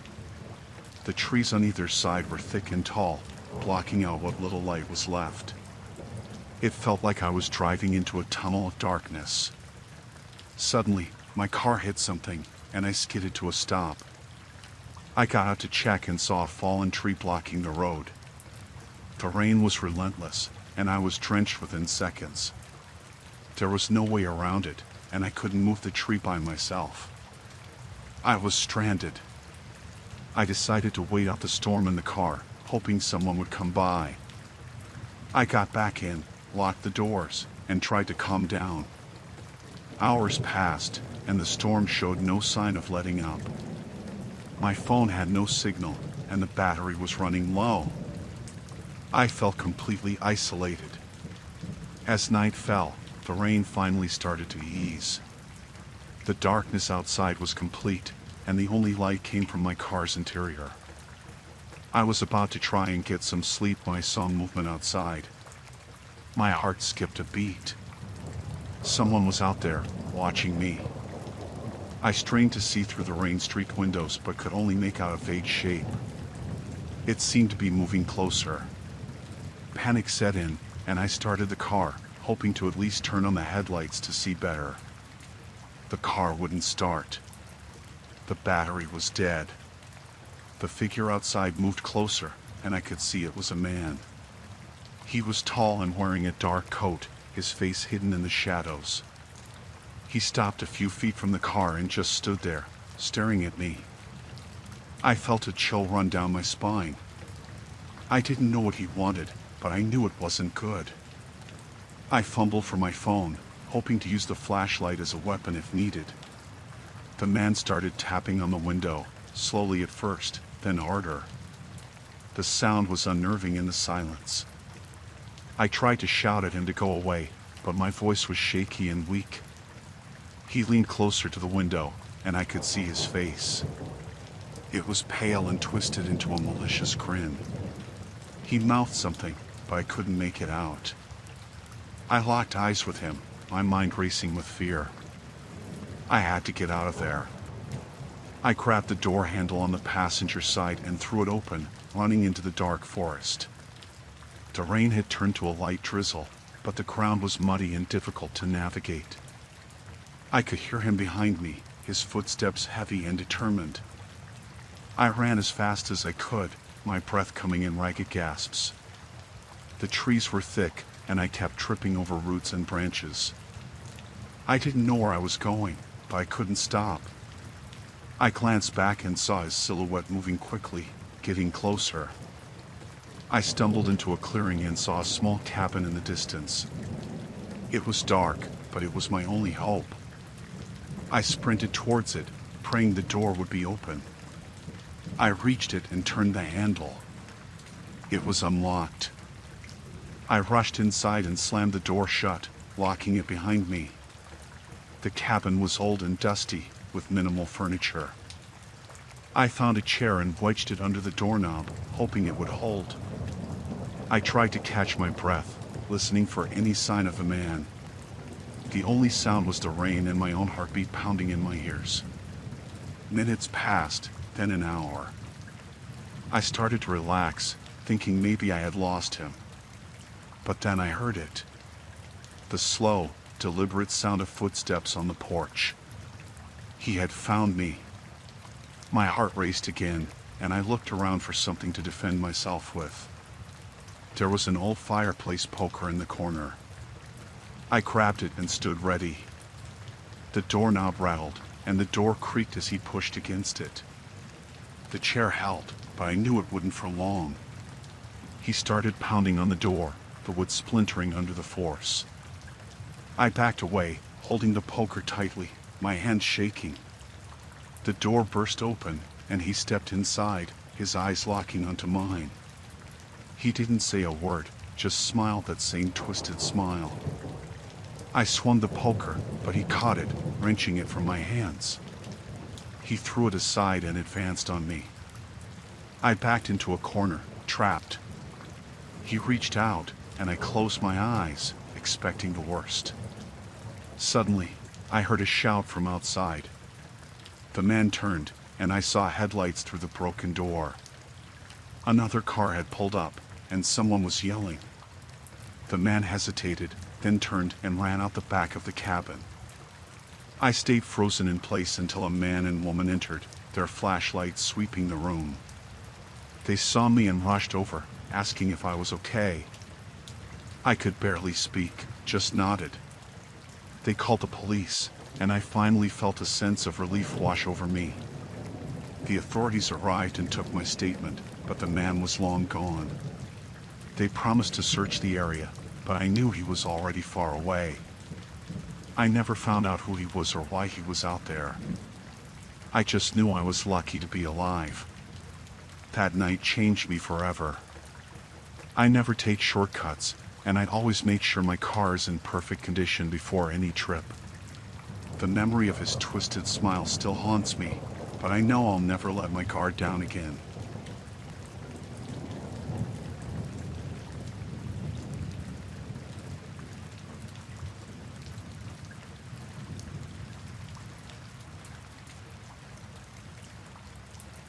I was driving through New Mexico, heading back home after visiting my sister. The roads were empty, and the vast desert stretched out endlessly on either side. It was peaceful, in a way, but also a bit eerie. I had been driving for hours and still had a long way to go. As the sun began to set, casting long shadows across the landscape, I noticed a group of bikers in my rearview mirror. There were about 6 of them, and they were writing information, looking like something out of a movie. At first, I didn't think much of it. Bikers traveled these roads all the time. After a while, though, they started getting closer.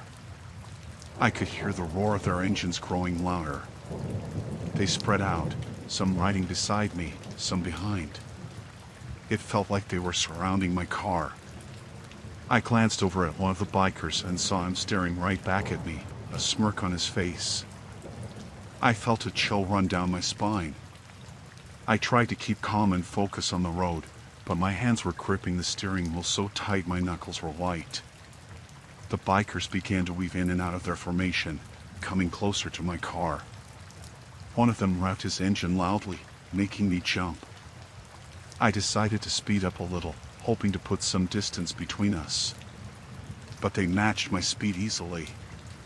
One of them pulled up beside my window and shouted something I couldn't hear over the noise of the engines. He laughed and sped ahead, the others following. For a moment, I thought they were leaving me alone. But then they slowed down, forcing me to slow down too. I was trapped in the middle of them, my heart pounding. I didn't know what they wanted, but I knew it wasn't good. I thought about calling for help, but my phone had no signal out here in the middle of nowhere. The bikers continued to toy with me, speeding up and slowing down, getting dangerously close to my car. I could see their faces now, grinning and menacing. They were enjoying this, whatever this was. I felt a rising sense of panic. I had to do something. I remembered seeing a gas station a few miles back and decided to head there. I hoped there would be people around, someone who could help. I took the next exit and headed towards the gas station, praying the bikers wouldn't follow. But they did. As I pulled into the gas station, the bikers surrounded my car again. There was no one else in sight, and the place looked deserted. My heart sank. I was on my own. I parked near the entrance and quickly got out of the car, trying to act like I wasn't scared out of my mind. The bikers dismounted and followed me, their boots crunching on the gravel. One of them, a tall guy with a beard and a leather jacket, stepped forward. "Hey, sweetheart," he said, his voice dripping with sarcasm. "You lost or something?" I tried to keep my voice steady as I said, "Just getting gas." I walked towards the entrance of the gas station, but he grabbed my arm, stopping me. His grip was strong, and I could feel his callous fingers digging into my skin. "Not so fast," he said, pulling me closer. The other bikers laughed. I felt a wave of fear wash over me. I didn't know what they wanted, but I knew I had to get away. I yanked my arm free and made a run for it, heading towards the back of the gas station. I could hear them chasing after me, their boots pounding on the ground. My mind was racing, trying to think of a way out. I spotted a narrow alley between the gas station and an old storage building. I squeezed through, hoping they wouldn't be able to follow. But they did. I could hear them shouting, their voices echoing off the walls. I ran as fast as I could, my breath coming in short, panic gasps. I reached the end of the alley and found myself in an open field, nowhere to hide. I had to keep running. The bikers were gaining on me. I could feel their presence behind me, closing in. I didn't know how much longer I could keep this up. My legs were burning, and my lungs felt like they were on fire. I stumbled and nearly fell, but managed to keep going. Suddenly, I saw a car coming down the road in the distance. It was my only hope. I ran towards it, waving my arms and shouting for help. The bikers were right behind me, but I didn't look back. I focused on the car, willing it to see me. The car slowed down as it got closer, and I saw a man inside, looking confused. I ran up to the driver's side window, pounding on it and begging for help. The man looked at me, then at the bikers approaching, and his eyes widened. He unlocked the door, and I jumped in, slamming it shut behind me. "Drive!" I shouted, my voice shaking. The man didn't hesitate. He hit the gas, and we sped away, leaving the bikers behind. I glanced back and saw them standing there, looking furious. The man drove for a while before finally pulling over. He asked me what had happened, and I told him everything, my voice trembling. He offered to take me to the nearest police station, and I gratefully accepted. I knew I couldn't stay out here on my own. At the police station, I filed a report and gave them a description of the bikers. They said they would look into it, but I didn't have much hope. I was just glad to be safe. The man who had helped me offered to drive me the rest of the way to my destination, and I thanked him, feeling a bit more at ease. As we drove, I couldn't shake the feeling of fear that had settled in my chest. I kept looking over my shoulder, half expecting the bikers to appear again. But they didn't. I finally reached my destination and thanked the man profusely for his help. That night, I couldn't sleep. Every time I closed my eyes, I saw the bikers' faces, heard their laughter. I knew it would take a long time to get over what had happened, but I was grateful to be alive. I decided to be more careful in the future, to trust my instincts and never stop for strangers again.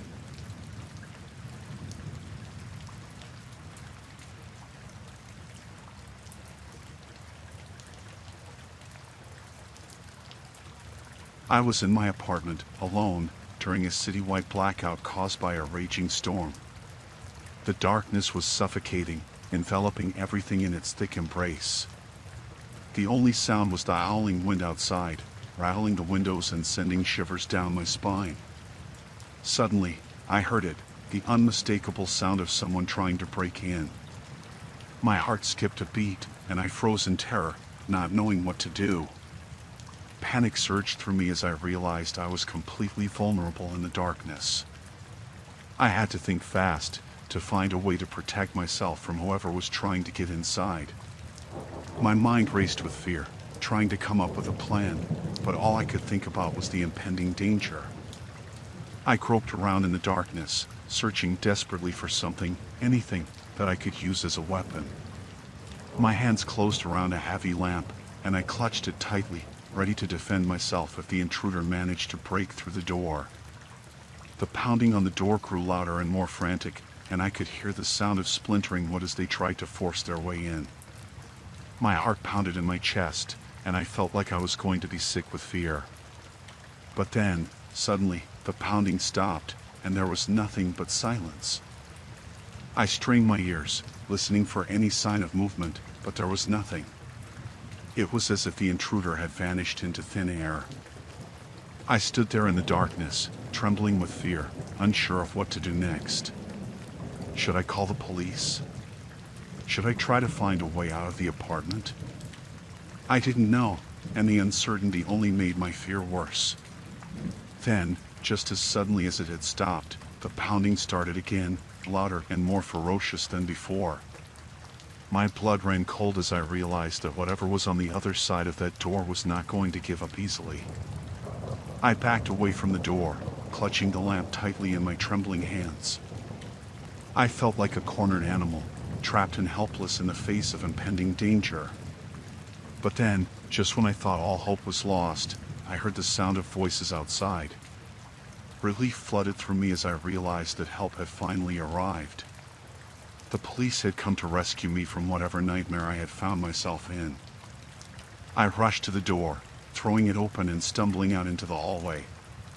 The police were there, their flashlights cutting through the darkness like beacons of hope. They quickly subdued the intruder, leading them away in handcuffs.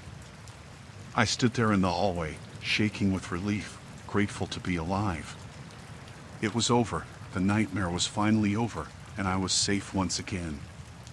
But the memory of that night would stay with me forever, a constant reminder of the terrifying darkness that lurks just beyond the edges of our everyday lives.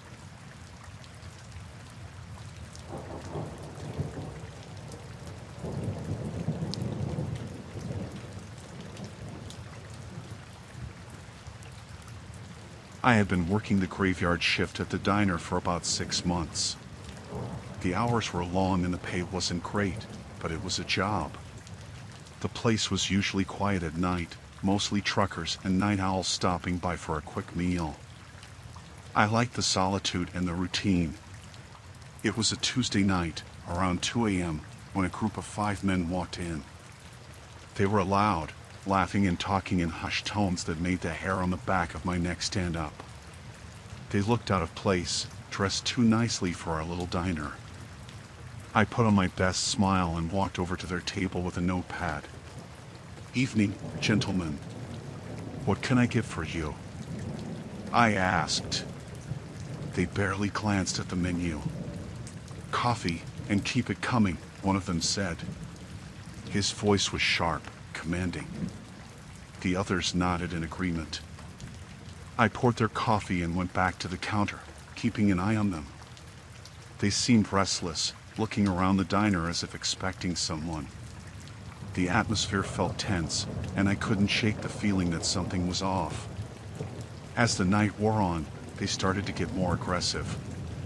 They laughed louder, made crude jokes, and began harassing the other customers. A couple at a nearby table tried to ignore them, but the men wouldn't leave them alone. One of the men, the one who had ordered the coffee, got up and walked over to the couple. "You two having a nice night?" he asked, his tone mocking.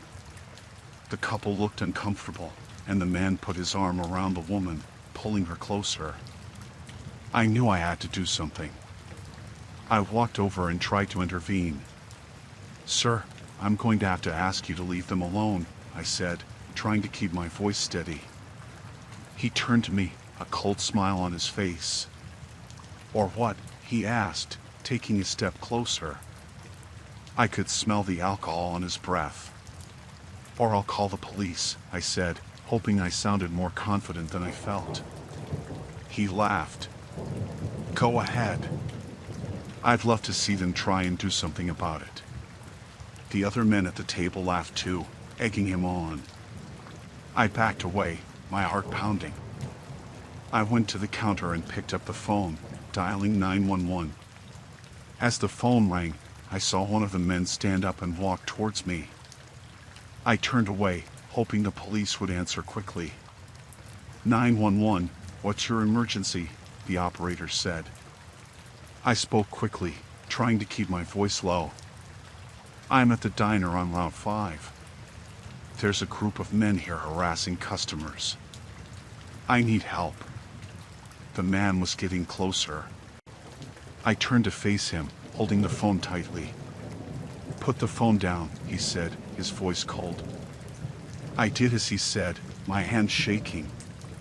The operator was still on the line, but I couldn't speak. The man leaned over the counter, his face inches from mine. "You're making a big mistake," he said. I nodded, trying to keep my composure. He stared at me for a moment, then turned and walked back to his table. I picked up the phone again, whispering to the operator, "Please hurry." The men continued their harassment, and I tried to keep the other customers calm. The couple eventually left, clearly frightened. It was just me and the group of men now. One of them got up and walked over to the jukebox, putting on some loud, thumping music. They started to dance, their movements erratic and wild. I stood behind the counter, watching them and praying the police would arrive soon. Finally, after what felt like an eternity, I saw the flashing lights of a police car outside. The men didn't seem to notice. I ran to the door and waved the officers in. They walked in, and the mood in the diner shifted instantly. The men stopped dancing and turned to face the officers. "Is there a problem here?" one of the officers asked. The man who had threatened me earlier stepped forward. "No problem, officer. We're just having a good time." The officer looked at me, and I nodded slightly, letting him know that wasn't true. "I'm going to have to ask you to leave," the officer said. The men grumbled but didn't argue. They slowly made their way out of the diner, throwing dirty looks over their shoulders. As soon as they were gone, I felt a wave of relief wash over me. The officers stayed for a while, making sure everything was okay. I thanked them profusely, my hands still shaking. They told me to call if anything like that ever happened again, and left. I sat down at the counter, trying to calm my nerves. The diner was quiet again, but the tension lingered in the air. I stayed on edge for the rest of my shift, jumping at every little noise. The night dragged on, and I couldn't wait for the morning to come. When my replacement finally arrived, I was exhausted but relieved. I told her what had happened, and she gave me a sympathetic look. "You did the right thing," she said. "I'm glad you're okay." I nodded, still feeling uneasy. As I drove home, I couldn't stop thinking about the men and how quickly things had escalated. I hoped I'd never have to deal with something like that again. The quiet of the night shift was no longer comforting. It was a reminder of how quickly things could go wrong. When I got home, I collapsed into bed, too tired to even eat. I lay there in the dark, replaying the events of the night in my mind. I knew I'd never forget the look in that man's eyes or the way my heart had pounded in my chest. The graveyard shift would never feel the same again.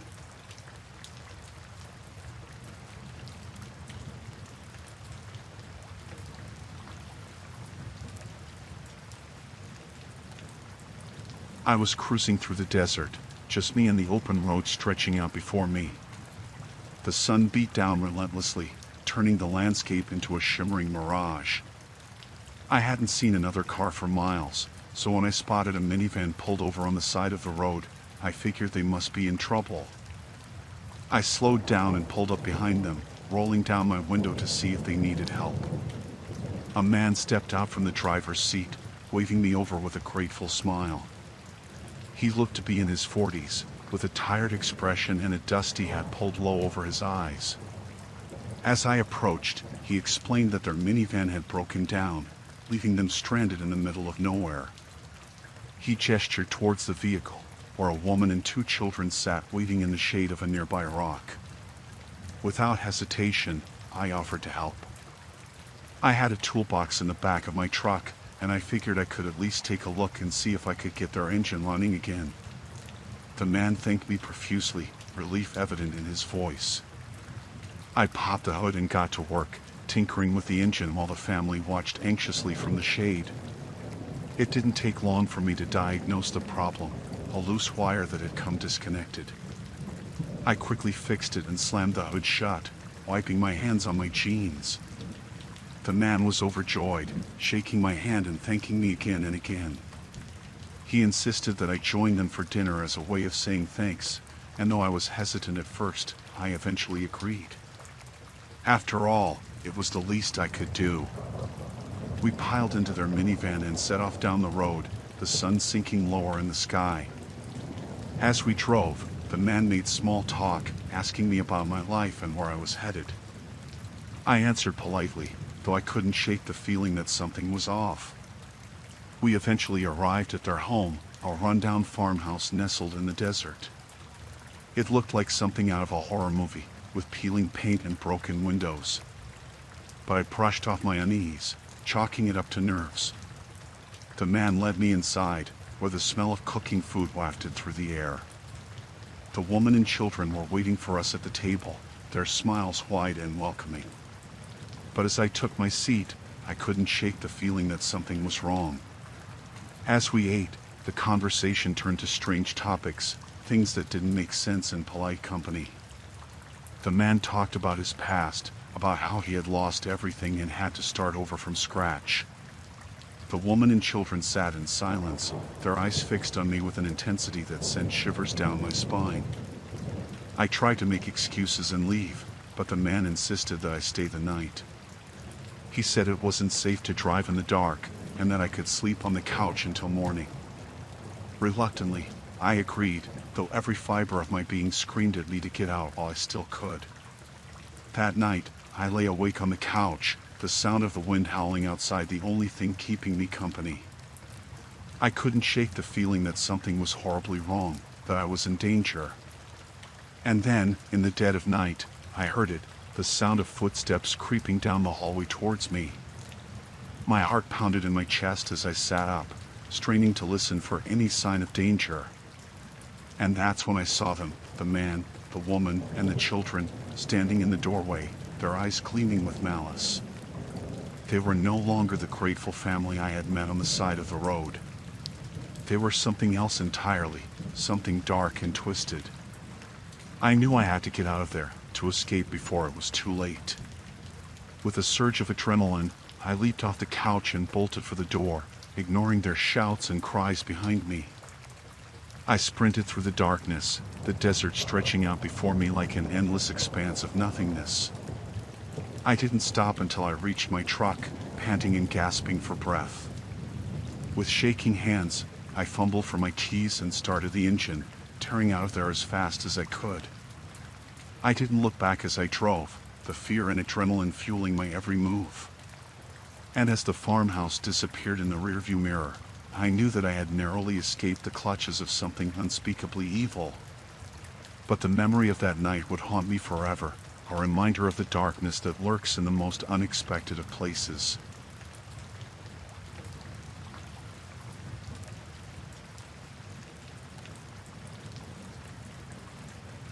Picture this, I'm on this backpacking trip through Europe, just trying to see as much of the continent as I can. I've been traveling for weeks, hopping from one city to the next, and everything's been going great so far. But then I decide to take this detour through the countryside of Eastern Europe. I mean, I've heard it's beautiful out here, with all the rolling hills and quaint little villages. So I figure, why not check it out? I'm driving along these winding roads, just enjoying the scenery, when suddenly I realize that I have no idea where I am. I must have taken a wrong turn somewhere along the way, because none of this looks familiar. I start to panic a little. I mean, I'm out here all alone, with no cell service and no way to contact anyone for help.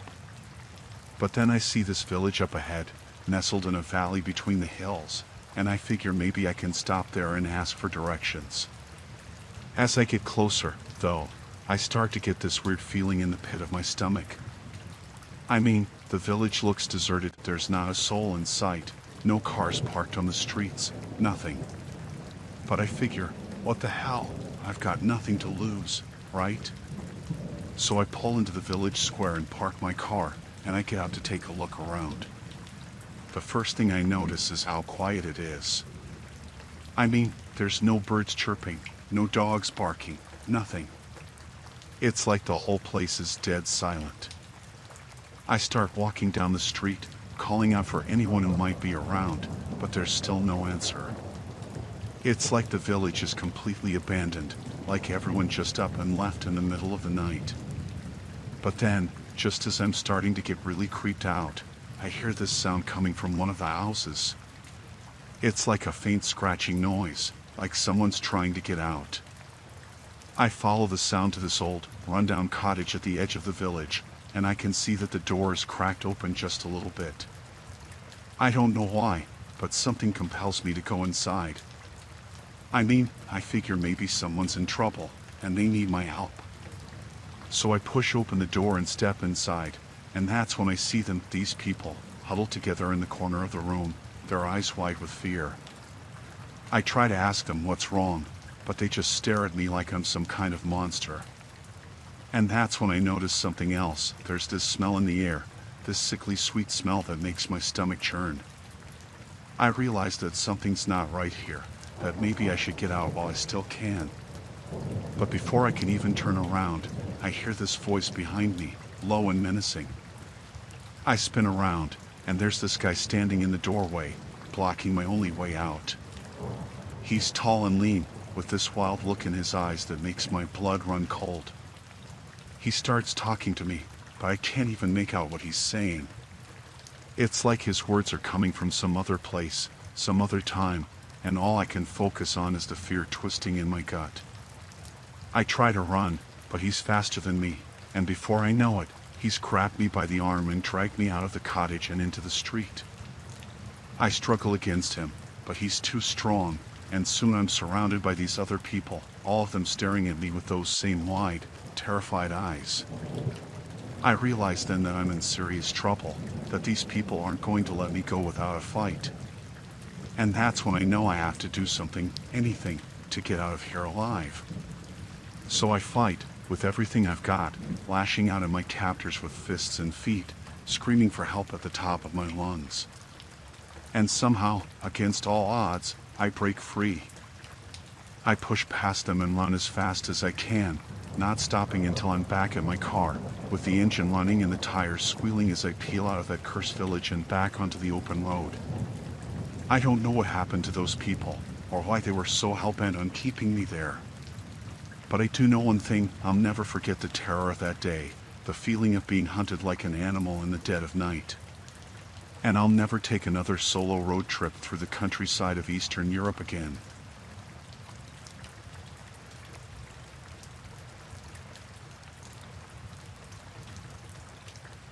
It was a stormy night, the kind where the rain pounded on the roof like it was trying to break in, and the wind howled through the trees. I was alone in my farmhouse, nestled in the middle of nowhere. The power had gone out an hour ago, leaving me in the dim glow of candles scattered around the living room. I was reading a book, trying to ignore the creepy sounds outside when I heard it, a knock on the door. My heart skipped a beat. Who could be out here in this weather? I got up slowly, feeling uneasy, and walked to the door. When I opened it, a man stood there, drenched to the bone. He looked harmless enough, but something about him made me nervous. "My car broke down," he said, his voice barely audible over the storm. "Can I come in and use your phone?" I hesitated. Every horror movie I'd ever seen flashed through my mind. But I didn't want to be heartless. "Sure," I said, stepping aside to let him in. He thanked me and stepped into the hallway, water dripping from his clothes.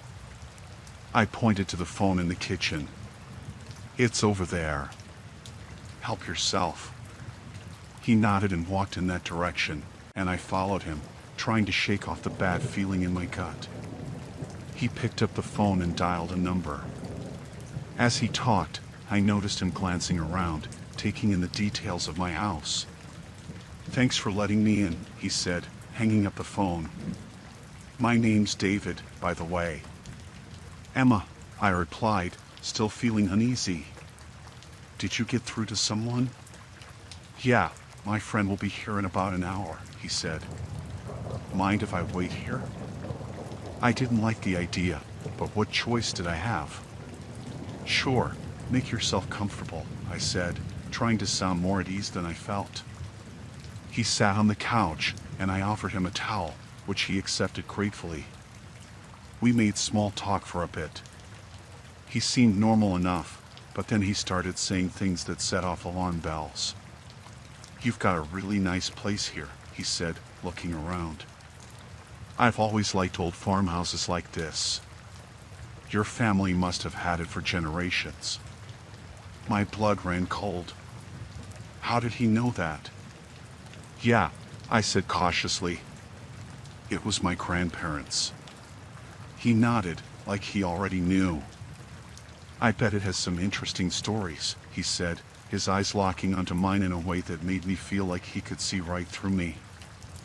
I forced a smile. "Yeah, it does. But it's just me here now." David's smile widened, but it didn't reach his eyes. "That must get lonely sometimes." I felt a chill run down my spine. Not really. I lied. I like the peace and quiet. He leaned back, seeming too comfortable. You must be really brave, living out here all alone. The way he said it made my skin crawl. I stood up, needing to put some distance between us. Can I get you something to drink? Coffee, tea? Coffee would be great, he said, his eyes following me as I moved to the kitchen. I started the coffee maker, my mind racing. I needed to get him out of here. When I turned back, he was standing in the doorway, watching me. You've got a lot of family photos, he said, nodding toward the hallway where the pictures hung. Yeah, I said, my voice tight. Lots of memories. He stepped closer, and I fought the urge to back away. It's funny, he said softly. I feel like I know this place. Like I've been here before. My heart was pounding now. Maybe you drove by sometime, I said, trying to sound casual. Maybe, he said, but his smile told me he didn't believe it. Or maybe it's just so welcoming. I forced a laugh. Yeah, I guess so. The coffee finished brewing, and I poured him a cup, my hand shaking slightly. As I handed it to him, he grabbed my wrist. Thanks, Emma, he said, his grip tightening. You're really kind. I pulled my hand away, my heart racing. You're welcome, I said, stepping back. Your friend should be here soon. He took a sip of the coffee, his eyes never leaving mine. I hope so, he said. I wouldn't want to overstay my welcome.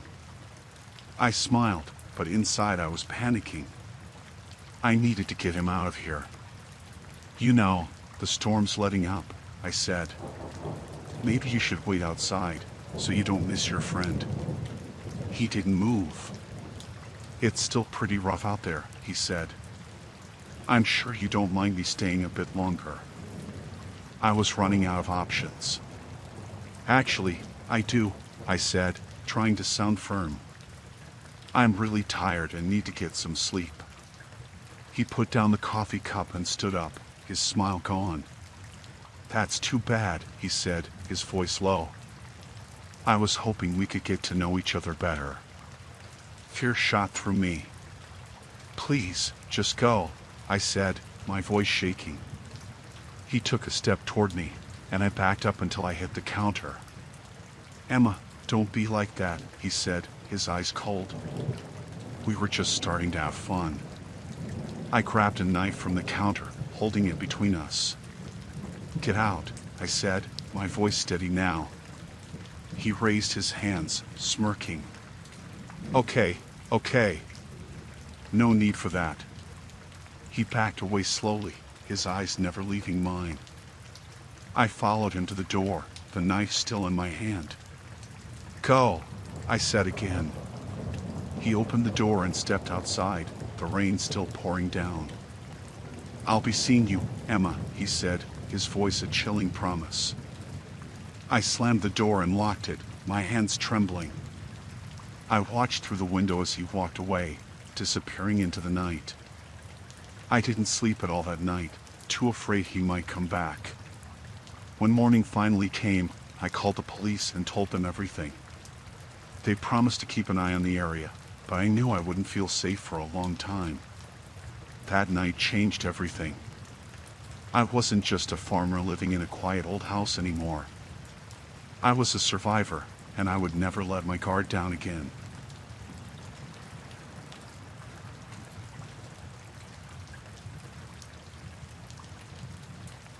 I was hiking near an old mine in Nevada, just trying to get away for a bit. The area was remote, quiet, and perfect for clearing my head. I'd always been drawn to places like this, places that felt untouched and wild. The sky was clear, and the sun was bright, making the barren landscape look almost beautiful. I had heard about the mine from some locals in a small town nearby. They said it had been abandoned for years, a relic from the gold rush days. I was curious, so I decided to check it out. The entrance was easy to find, a dark hole in the side of a rocky hill. I had a flashlight with me, just in case I felt brave enough to go inside. Standing at the entrance, I hesitated. It was dark and cool inside, a stark contrast to the hot desert sun. Taking a deep breath, I switched on my flashlight and stepped in. The walls were rough, and the air was stale. It smelled like dust and old, wet rock. The tunnels were narrow and twisted, and I had to move carefully. My footsteps echoed, making me feel like I wasn't alone.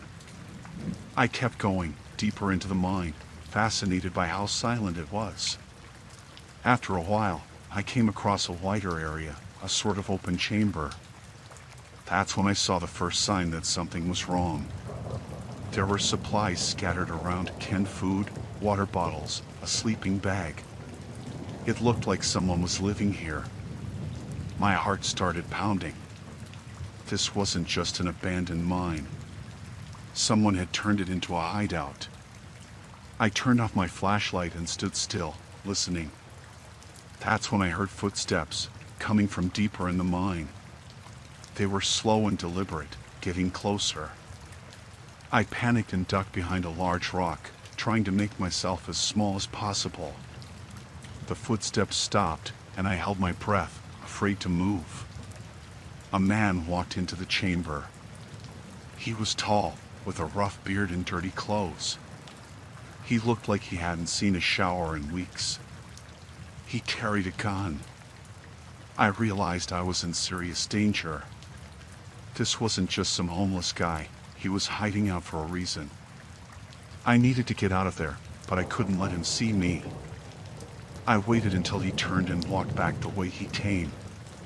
Slowly, I started to move, staying low and close to the walls. My heart was pounding so hard I thought he might hear it. I retraced my steps, trying to remember the way out. The tunnels all looked the same, and in my panic, I took a wrong turn. I found myself in a dead-end tunnel. I turned around, hoping to find another way, but then I heard the man's voice. He was talking to someone, maybe on a radio. I pressed myself against the wall, listening. He was saying something about needing more supplies and that he'd be moving soon. I couldn't hear the response, but it was clear he was not alone. The thought of more people like him made my blood run cold. I had to find a way out before they found me. I moved quietly, trying to retrace my steps. I kept my flashlight off, relying on my memory and the faint light filtering in from somewhere. The mine felt like a maze, and every step I took made me more anxious. Finally, I saw a faint light ahead. The exit. Relief washed over me, but I knew I wasn't safe yet. I moved faster, but still quietly.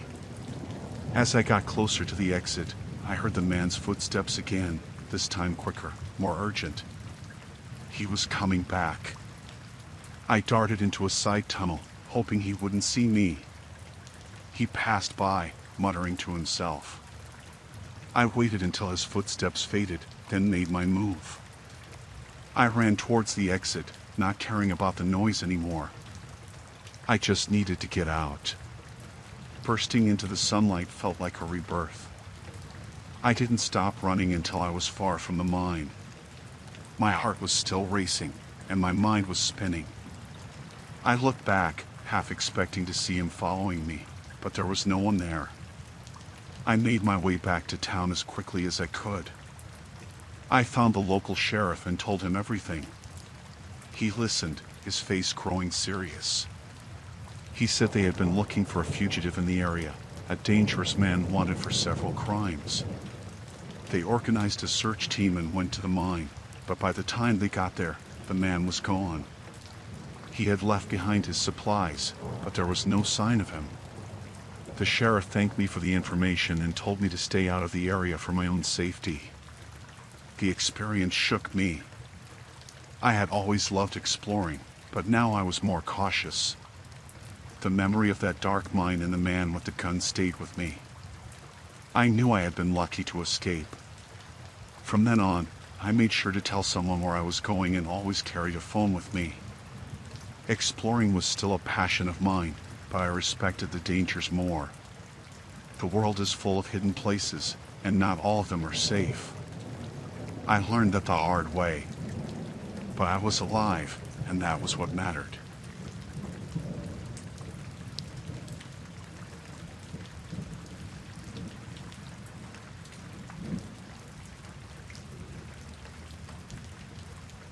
We decided to go camping by the river in Alaska, away from everything. There were 4 of us: Sarah, my boyfriend Mark, our friend Jess, and me. We packed up all our gear and drove out to the site we had picked on the map. It was a beautiful spot, right by the water, with the mountains in the distance. We set up our tents, built a fire, and settled in for what we thought would be a great weekend. The first night was perfect. We cooked dinner over the fire, laughed, and told stories. The stars were so clear, and the sound of the river was soothing. We all felt a sense of peace that only being out in nature can bring. We stayed up late, enjoying each other's company, and finally went to bed feeling content and safe. The next morning, we woke up to find fresh tracks near our campsite. They weren't from animals, but from people. It was unsettling, but we didn't think too much of it. We figured it might be other campers or hunters passing through. After breakfast, we decided to go for a hike along the river. We had been walking for about an hour when we heard voices ahead of us. As we rounded a bend, we saw a group of 3 men. They looked like hunters, dressed in camouflage with rifles slung over their shoulders. At first, they seemed friendly enough, waving and greeting us. We chatted for a bit, and they asked us where we were camping. When we told them, their demeanor changed. They started asking more questions, their tone becoming more aggressive. They asked if we had seen any game and mentioned that they had been hunting in this area for years. It felt like they were trying to intimidate us, making it clear that they considered this their territory. We decided to head back to our camp. As we walked away, I could feel their eyes on us, and it made my skin crawl. We didn't talk much on the way back, each of us lost in our thoughts. When we got back to the campsite, we discussed what had happened. Mark suggested we stay alert but not let it ruin our trip. We tried to shake off the encounter and enjoy the rest of the day. That evening, as we were sitting around the fire, we heard footsteps approaching. The same 3 hunters emerged from the darkness, their expressions even more menacing than before. They stood at the edge of our campsite, staring at us. One of them spoke up, saying we needed to leave, that this was their hunting ground. Mark tried to reason with them, explaining that we were just camping for the weekend and would be gone soon. But they wouldn't listen. They kept insisting that we pack up and leave immediately. The tension was palpable, and I could feel my heart pounding in my chest. Jess, trying to defuse the situation, offered them some food and coffee. They reluctantly accepted and sat down by the fire, but their presence was unsettling. They ate in silence, watching us with cold, calculating eyes. After what felt like an eternity, they got up and left without a word. We stayed up late that night, too scared to sleep. We took turns keeping watch, jumping at every little sound. The forest, which had seemed so welcoming before, now felt ominous and threatening. I kept replaying the encounter in my mind, trying to figure out what we had done to provoke them. The next day, we decided it was best to leave. We started packing up our gear, constantly looking over our shoulders. Just as we were finishing, the hunters returned. This time, they didn't bother with pleasantries. They told us to leave and not come back, their voices low and dangerous. We hurried to load our gear into the car, but as we did, one of the hunters grabbed Jess's arm. Mark stepped in, telling him to let go, but the hunter just tightened his grip. I could see the fear in Jess's eyes, and my own panic rising. Mark managed to pull Jess free, and we all jumped into the car. As we drove away, the hunter stood watching us, their expressions angry and menacing. My hands were shaking so badly I could barely hold the wheel. The drive back was silent. We were all too shaken to talk. When we finally reached the nearest town, we went straight to the police. We told them what had happened, but there wasn't much they could do. The hunters hadn't technically broken any laws, and we didn't have any proof of their threats. We ended up cutting our trip short and heading home. The experience left a mark on all of us. The memory of those hunters, their cold eyes and threatening words, still haunts me. I've always loved camping, but now, the thought of going back into the wilderness fills me with a sense of dread.